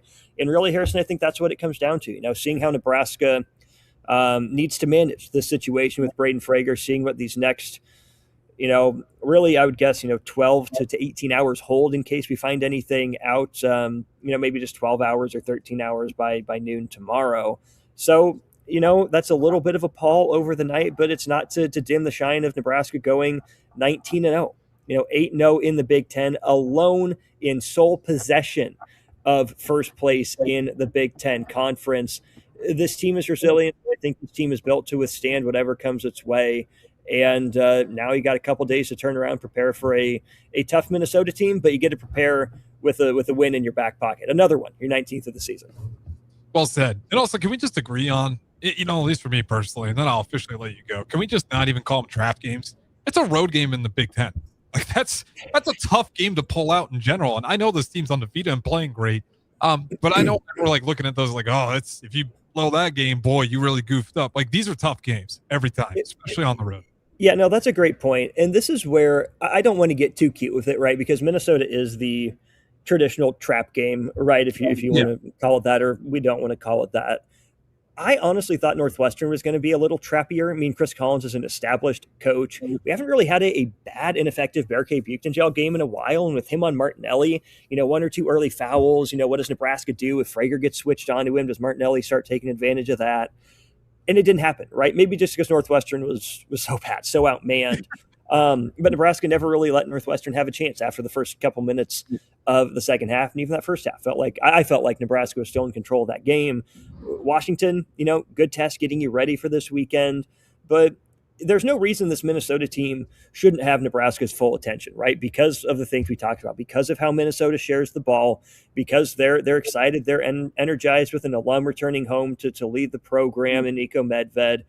And because they've already knocked off a top 25 team at home, right? Nebraska's still dealing with being the hunted instead of the hunter, right? This would be a season-changing, potentially season-defining win for Minnesota, who's not off the NCAA tournament bubble right now, right? A big win like this, Minnesota's schedule is pretty gettable. They're looking at Saturday's game as a chance to kickstart a run for them, right? They'll see that Nebraska is most likely down a player. They'll see that they can move the ball against Nebraska at times. They'll like their chances at home. But that's where Nebraska's focused, the message of, next play mentality, next man up. Is anyone satisfied? No. It is going to be a huge message. You're right. It shouldn't be a trap game. It should never be a trap game when you go on the road in the Big Ten. It has all the traditional makings of one, but more than maybe any team that I've ever witnessed in Nebraska, whether, maybe outside the volleyball program, but certainly on the men's basketball side, the football side, the baseball side, if there's any team that's going to not live down to a trap game, at least right now, it feels like this Nebraska men's basketball team.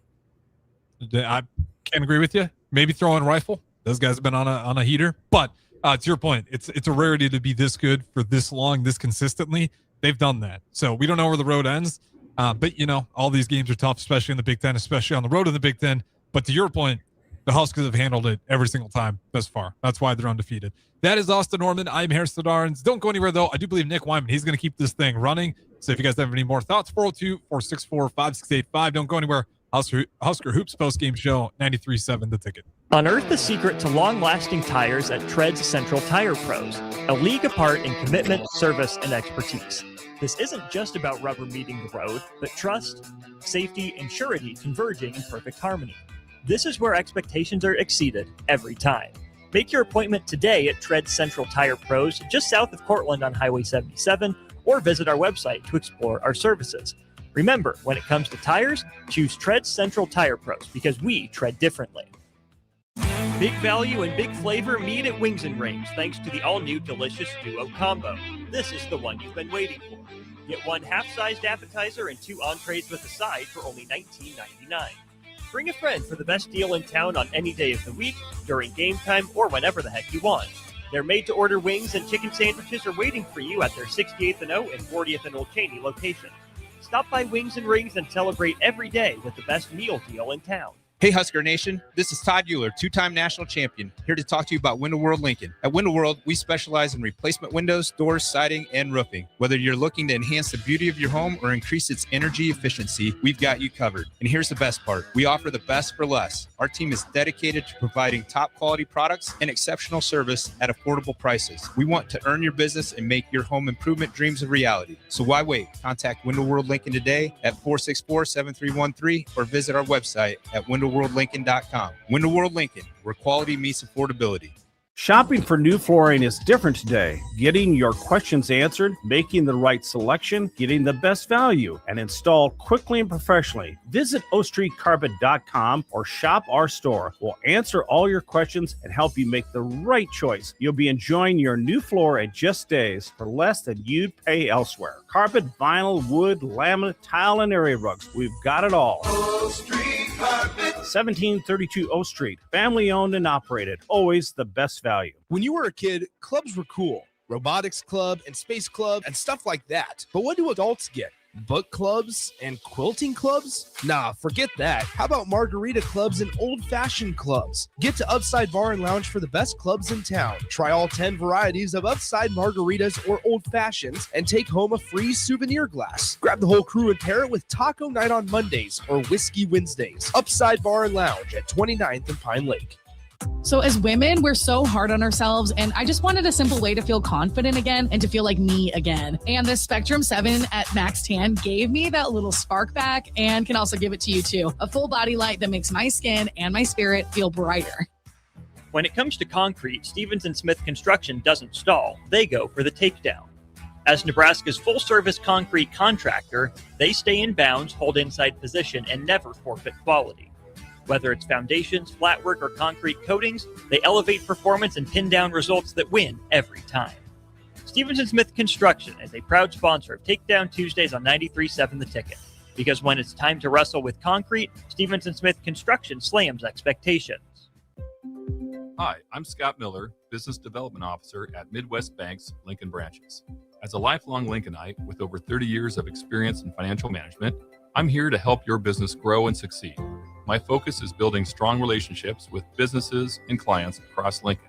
Because at Midwest Bank, we believe banking is about people, not just numbers. Visit us at midwest.bank or stop by one of our Lincoln locations. Your community, your bank. Midwest Bank. Member FDIC. Don't wait. The clock is ticking at Landmark Implement's annual inventory reduction sale. For a limited time, get special financing as low as 1.9% for 12 months, then 6.2% interest for 48 months on select equipment. No auction, no waiting, just inventory price to move. Once it's gone, it's gone. Visit Landmark Implement or shop online at landmarkimp.com. Then click on the featured used equipment and experience the Landmark difference. Now back to the post-game post-up on 93.7 The Ticket. Post-game coverage of Nebraska basketball on The Ticket is sponsored by Union Bank and Trust, the Lincoln Airport, Jack Russell of Farm Bureau Financial Services, and John Henry's Plumbing, Heating, Air, and Electrical. It's the post-game post-up on 93.7 The Ticket.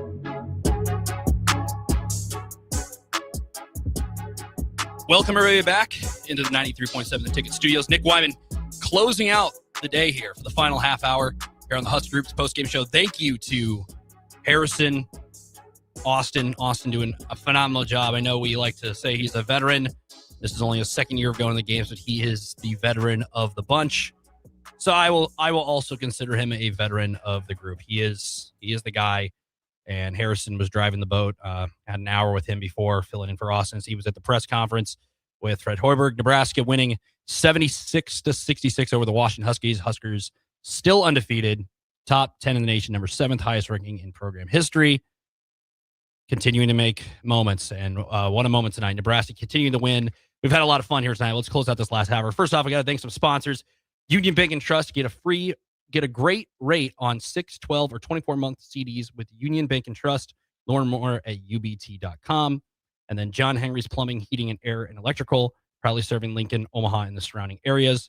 John Henry's can assist you with any service like electrical maintenances, installation, or repair. Call today at 402-809-1159 or go to jhlincoln.com. Nearly butchered that, but we got it there. A little late, we're all happy after a Nebraska ball win. 402-464-5685. You are still up rocking with us here on 90.7 The Ticket.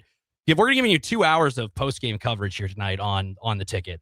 For a regular season game, Nebraska holding on with a 10-point win. Nebraska, for the most part, from what I saw, Nebraska pretty much pulled away in the first half. I mentioned earlier in the pregame or postgame here that Nebraska, it was 19-17 with under 12 minutes to play. And it felt like Washington was kind of hanging with the Huskers.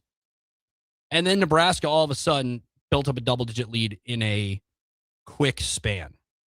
It was just a run. Buchengel got a layup. Garcia hit a 3, and then Price Sanford obviously hit 2 of his 4 threes in that stretch. And then the Nebraska led 32-19, just like that. If Nebraska's going to do that at a high rate against any opponent, they're going to win a lot of games. And they've proven that so far. I know a lot of people earlier were saying they need a guy that can take over the game. They have plenty of guys. They have plenty of options. They have a plethora of players who can answer the calls. We've seen that all year. Sam Hoiberg against K-State in the neutral site game stepped up when it mattered. Jamarcus Lawrence at Illinois on the road when backs against the wall, trying to get in the last shot, knocks down a 3 to keep the undefeated season alive at that moment. Here we are almost a month later, and Nebraska's still rolling. Undefeated. The final Big Ten team left standing without a loss on the record overall and in conference play. What a wild time. Bruce Davis says, we won the game. That is what matters after the game is over. I mean, yeah, win's a win. Washington was down a few guys, and Nebraska was able to kind of exploit that to an extent. But that's still and they're not Washington. No, not to discredit Washington, but they held their own for the most part. That little run kind of did them done, and then it was Nebraska pretty much held a 10-point lead the rest of the way. The Braden Frager is the biggest topic of the night. I hate that kind of overshadows a win, because any conference win, especially in the Big Ten, is a big win. But you hate to see it. If you slow it down when you watch it, he went up for a normal layup. It looked, he landed wrong on his left foot. We've all been there. We've all played pickup basketball or organized basketball at some shape and form in our lifetime. And those injuries are always odd. You don't know. They could be something, like you're just sore for a bit. Or it could be something else. And Fred Horry said he's going to miss some time. We won't know anymore until the morning. A lot of the questions in the chat and on our text line here, 402-464-5685. A lot of the chats are just saying, well, any update on Frager? Frager. I'm not a doctor. I wish I was. I am not a doctor. But we'll know more in the morning, I would say, it sounds like. Which hopefully is nothing too egregious or bad, because he's a very fun story. Lincoln Southwest, played a couple of years there of varsity basketball at the Silverhawks, and ended up going to Nebraska. I believe he said it was a dream to play at Nebraska. He got that dream, enrolled early, kind of got into the rotation, and now here he is kind of blossoming this year. And you've been able to see it where he scored 20 points in a couple of games and been able to kind of show what he has. And Nebraska did really a job developing him. I mean, heck of a job by Nebraska as a whole, because it's a great story to get behind. He's a phenomenal basketball player, but he's also just a fun story in general, just because local guy. I mean, we saw it a couple of years ago with Charlie Easley when he played for Nebraska. Fun story to get by. Johnny Trueblood a couple of years ago. Fun story to get behind. Obviously, Braden Frager's playing at another level than a couple of these guys, just because he's been able to take over games and make big-time plays, not only in scoring, but on defense or in rebounding and getting at the line. It's just a fun story. And we're hoping the best for him, because if he's sidelined, players are going to have to step up. And with that, I mean, I trust guys like Garcia to step up. We've seen Jacobson step up when it matters.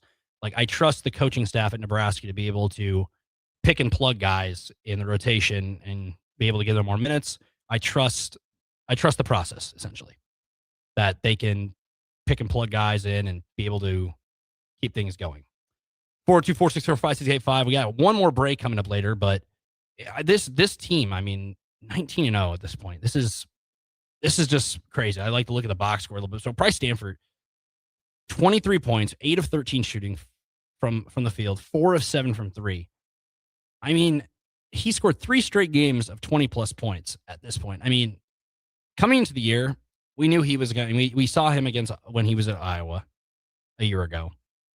And just being able to see him just kind of take over the game is just awesome to see. You know, he's the guy. I mean, teams are starting to figure out, like, we have to guard this guy from the three-point line. He is a guy that is just going to make you pay if you don't got a hand in his face or a body on him. And he's been able to do that. Like Rink Mass, 12 points tonight. It was a quiet 12. 4 of 13 from the floor. 12-8 from 3. Not the best statistical line. It was a quiet 12 points, though. He hasn't had the best month, but he hasn't had to be able to do it because you got Price stepping up. You got Braden Frager dropping 15 plus. Jamarcus Lawrence with 11 tonight. You had 4 of your 5 starters scoring 10 or more points, 11 or more points. If we're, Lawrence with 11, Hoiberg at 14, Rink Mass with 12, Price Stanford with 23, and then Buchengel with 8. That's the only one. But it was a quiet, he's a guy that's going to get in the stat book, but it's not going to be, he's going to do all the dirty work. It's not going to show up in the stats. It's not, Frager, limited to only 4 minutes, 2 points. It's devastating to see that injury. But I was talking off the air, and I was with Austin, and I was saying, what was the energy like in the building? They said, oh, no, it didn't waver. And Washington's coach went on record during their press scrum after the game and said, this was one of the toughest environments we played in all year. He said this was one of the toughest environments they played on their schedule, and they've played almost 20 games. So another coach that has talked up Nebraska basketball. I mean, we've seen it with BYU when they came here for the exhibition game. Coach is like, man, this is going to be a tournament team. Oklahoma, Porter Moser. Yeah, this is going to be a tough team to beat. They look good. And at that time, we didn't know 19-0 was a realm of possibility. 19 wins is kind of like what you expect. 19 and 12 season, get into the tournament. But 19-0 in January 21st, 2026, awesome time. It's just trying to wrap your head around it is just, at this point, it's like the sky's the limit for this team. 8-0 in Big Ten play, nation's leading win streak to 23 games dating back to last season. I look at the Crown tournament still to this day. I remember when the Crown got announced as a tournament that was, as a competitor to the NIT. And, the Power 4 schools went to this college basketball Crown tournament a year ago. And at the time, we kind of just, everyone's just like, oh, what is this? This is the startup tournament, but they're playing for money and whatnot. And Nebraska had a couple other games. Bryce Williams finished out his Nebraska career. And Nebraska won the whole entire thing. Beat Central Florida, won the college basketball Crown. And at the time, I don't think we, as fans and media and everything, realized how big of a deal that was, because that really kind of changed the trajectory of the program. They have not lost since, 20-plus win streak for Nebraska basketball dating back to last year. It is the longest running winning streak in college basketball.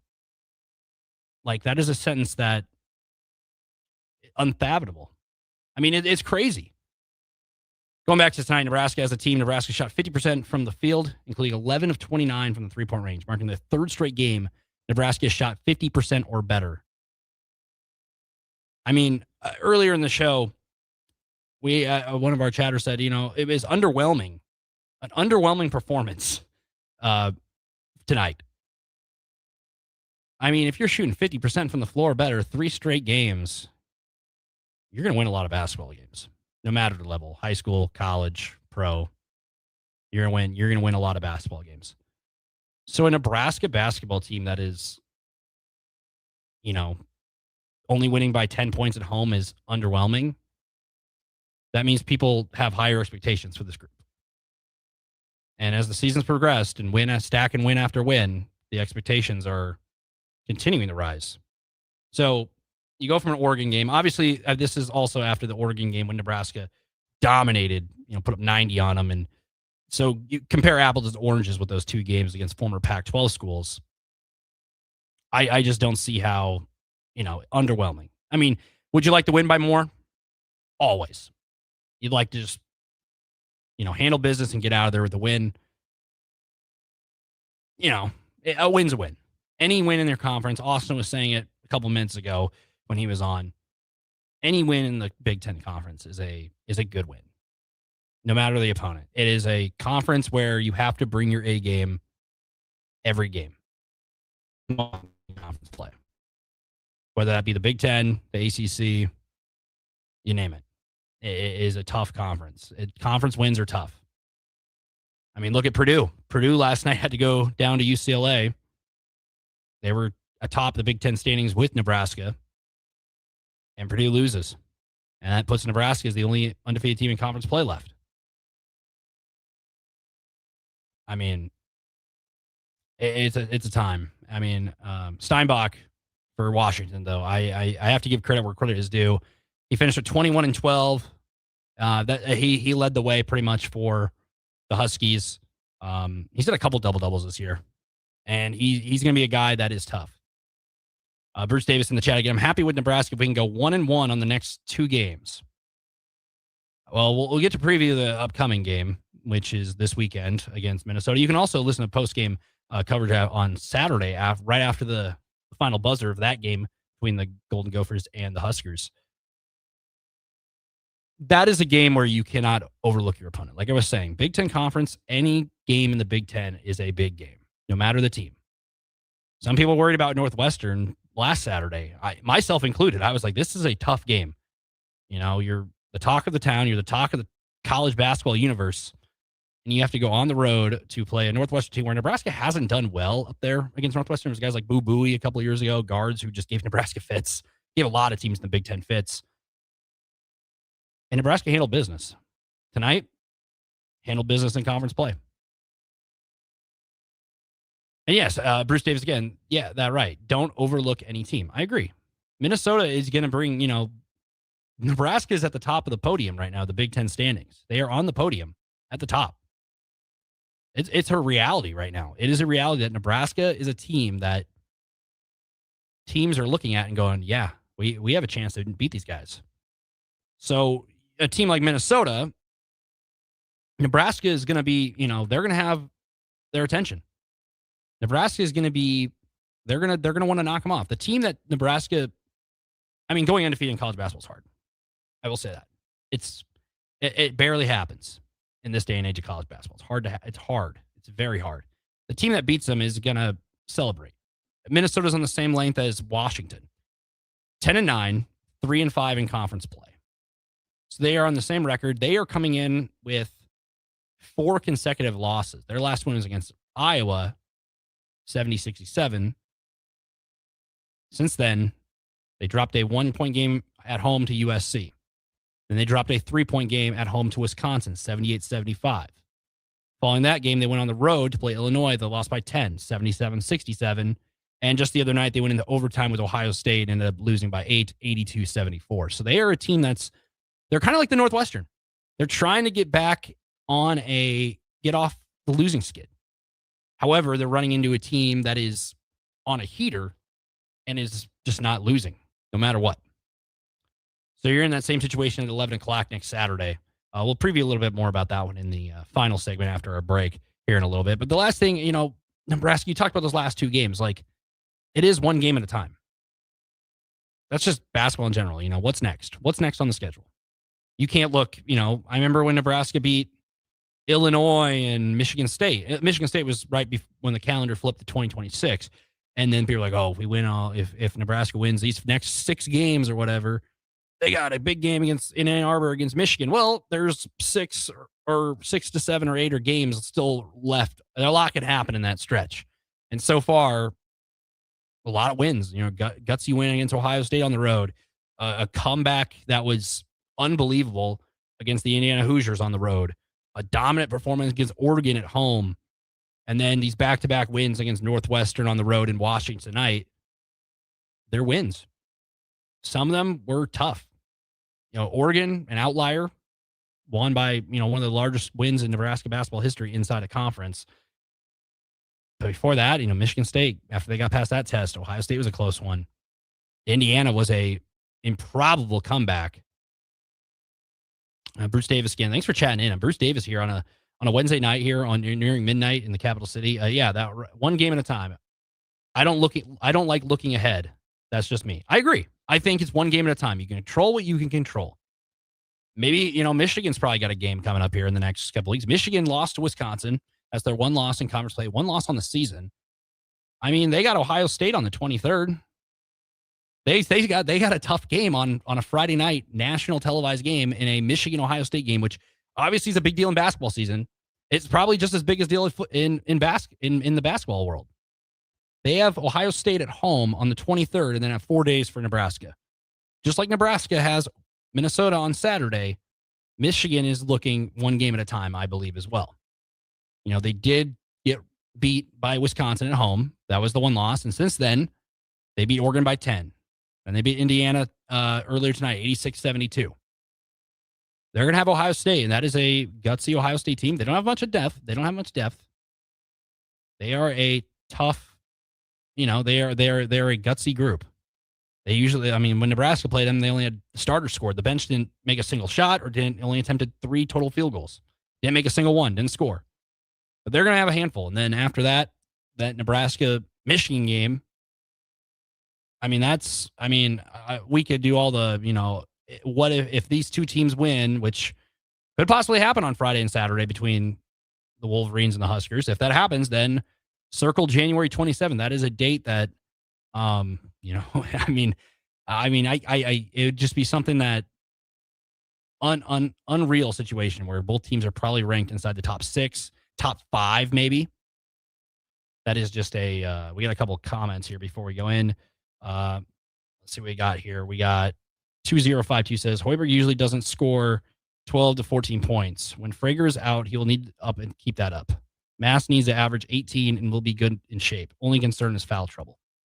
Yeah, it adds a layer where I do trust. I mentioned earlier before when I jumped on, I think I trust Hoiberg to pick and plug some guys like Garcia. He only played 11 minutes, scored a couple points tonight. I trust the process with them. 0432 says Nebraska is a team that on any given night could lose to a terrible team. Look how we played in the first half of New Hampshire game.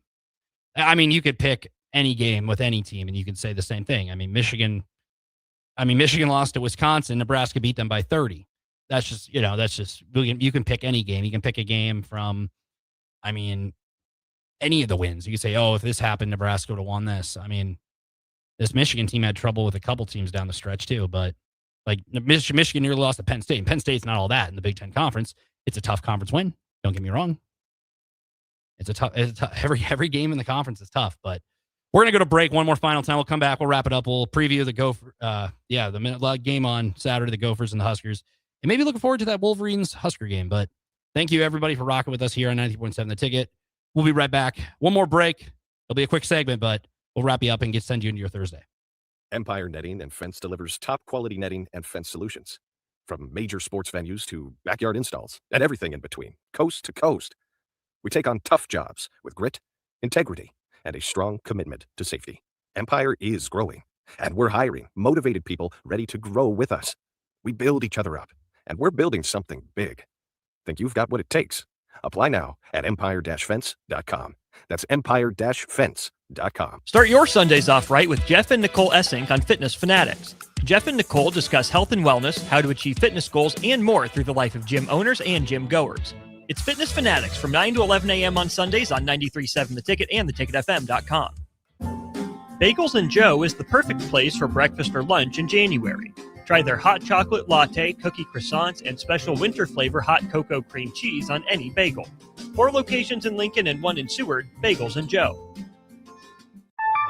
A business's phone is the lifeline to its customers and potential clients. That's why it's so important that you can take calls seamlessly from anywhere, whether you're on the road or in the office. Hamilton Business Technologies can help ensure your phone rings wherever you are. We can equip your headquarters and any of its locations with the right tools for smooth, professional call handling. As the official business IT partner of the Huskers, we know how to keep Nebraska businesses connected. Learn more at hamiltonisbusiness.com. At Parkview Animal Hospital in Lincoln, it's not just their professional care that sets them apart, but their warm staff and state-of-the-art facilities. Whether it's for a routine checkup or a comprehensive medical procedure, at Parkview, your pet isn't just another number, but a valued member of their caring family. Visit them at PAHLincoln.com today and in person just south of 14th and Pine Lake Road. Parkview Animal Hospital, your pet, their passion for happier, healthier, furry friends. Change begins with you. Join a weight loss medication study at Solarion and earn cash in the process. If you are 19 to 65 years old with excess weight to lose, you may qualify. Participants could earn up to $22,750 for their time. Study includes 1 2-night stay, 1 3-night stay, and 38 returns. Learn more at helpresearch.com/flamingo or call 866-213-2965. Weight loss not guaranteed. With UBT, you've got total control over your money. Like Doug, who runs his game day tailgate like a well-oiled machine. I got burgers, brats, chicken, dogs, plus all the fixins. And with the UBT Go app, I can track my food spending from anywhere. Pro move. They don't call me Grill Sergeant for nothing. No matter your goals, UBT helps you feel good about reaching them. Union Bank and Trust. Member FDIC. If your home isn't delivering the year-round comfort you expect, call the experts at Bryant. Need service? Call 467-1111. Bryant Air Conditioning, Heating, Electrical, and Plumbing. Hi, Charlie Stone here, and joining me is Andy Goodyear with Honda of Lincoln. Before I bring Andy on, we want to wish you joy, success, and good health in 2026. Andy, are you there? Yes, I am, Charlie. And by the way, that was well said. Andy, I know you want to kick off 2026 with a bang. What's going on at the dealership? We got a lot going on here, Charlie. We have incredible savings on every new remaining 2025, New Year's savings on every new 2026, special low long-term financing, and special lease rates. The biggest news is we have more than 400 new 2025 and 2026 Hondas to choose from. How about pre-owned? We have over 125 pre-owned and certified pre-owned Hondas right now with prices starting at under $10,000, and we have special low rates. Well, maybe it's time you experience the best. The Honda of Lincoln way of doing business. 27th and Yankee Hill Road, or online at hondaoflincoln.com. Now back to the post-game post-up on 93.7 The Ticket. Post-game coverage of Nebraska basketball on The Ticket is sponsored by Union Bank and Trust, the Lincoln Airport, Jack Russell of Farm Bureau Financial Services, and John Henry's Plumbing, Heating, Air, and Electrical. It's the post-game post-up on 93.7 The Ticket. Welcome back into the 93.7 The Ticket Studios. Nick Wyman. Final segment. We'll do a quick little rundown here. Do some little housekeeping here. This show is brought to you by Lincoln Airport. American Airlines is back at Lincoln Airport, bringing you nonstop flights from Lincoln to the Dallas-Fort Worth area and Chicago O'Hare starting in June 2026, with seasonal winter service to Phoenix starting in winter of 2026. Tickets are on sale now. Once again, Nebraska, a 76-66 winner over the Washington Huskies tonight, improving the Huskers to 19-0 on the season as the Huskers continue undefeated in Big Ten play. They got another game this week. As the season, they just keep the line moving, as the 2015 Royals would say. Nebraska heading down to go play the Minnesota Golden Gophers. Nebraska entering 19-0 and 8-0 in the Big Ten, 7th overall in the nation. Behind them, they are going to be playing the Minnesota Golden Gophers, who are 10-9 overall with a 3-5 record in Big Ten play. Minnesota, as mentioned earlier, they have lost 4 consecutive games, some close ones in there as well. They are, the record doesn't jump out to you, but they seem to be a little bit of a sneaky team. You know, they beat Indiana earlier in the year when they were up there. They beat them by 9. They got blown out on the road against Purdue. Tough environment to play in, of course, but you know, they beat Iowa in a close game, but their losses, 3 of their last 4 losses are gut wrenchers, you know, in a gut punch.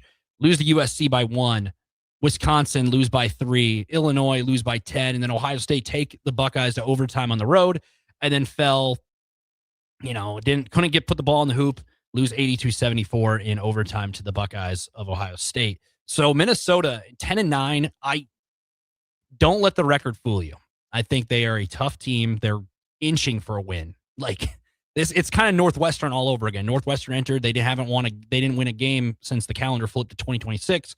Minnesota hasn't won a game since they played at home against Iowa which was another close one, and it was a very good game. This game was played way back when. I mean, January 6th, 2020. They haven't won it. It'll be almost 20 days since the last time they won a game. 18 days entering on Saturday. But that's their next game. They're off. They played the Ohio State game this week, so they're a sneaky group. I would not let the record fool you. Conference games are tough, as we said. Don't let the record fool you. They have a guy on the road, Cade Tyson, this year. He's a senior. He's averaging 20.5 points per game. That's tied 21st in the nation. He's hauling in 5.5 boards and 2 assists. He's shooting 50% from the field. So he's kind of the guy to watch. I would say. He's scoring at a high rate. Last year he's averaging 2 points. He only played in 31 games, averaging 2.6 points per game. Now he's averaging 20. So he is going to be a guy who's playing 19 games, averages 36 minutes a game. So he's not going to leave the floor. He is going to be on the floor probably majority of the game. So I would advise, they might get some tired late. This is where the depth comes in with Nebraska. You're going to be missing Braden Frager, it sounds like. We'll know more about his injury going on. If you didn't watch the game, Braden Frager went up for a layup, landed wrong, and went down with an injury. But it sounded like he had a boot on. He returned to the floor. He was on the sideline with Connor Recegian. We'll find out more in the morning. But Nebraska, regardless, 19-0, moving on to Minnesota. You can catch postgame for that one as well here on 92.7 Ticket on Saturday. Also, wrestling post-match coverage after Iowa on Friday. So it's a stacked week of coverage here on the Ticket. So you're going to want to stay locked in and keep the postgame. You guys are awesome tonight. We had a 9-year-old call in and say, "Go Big Red." We had some great texters. Everybody, thank you guys for all tuning in. It was awesome. Harrison Arns did a great job here for the hour and a half he was here. Austin went to the game, did a great job with his coverage. So we're going to be signing off here. Early break will be with you in the morning, 6 a.m. normal time. You can catch those guys as usual here on 90.7 The Ticket. Another day, Nebraska 19-0. Huskers keep winning. We'll see you guys tomorrow. We'll play the fight song as we get out of here. So have a good night. Nick Wyman signing off, 92.7 The Ticket.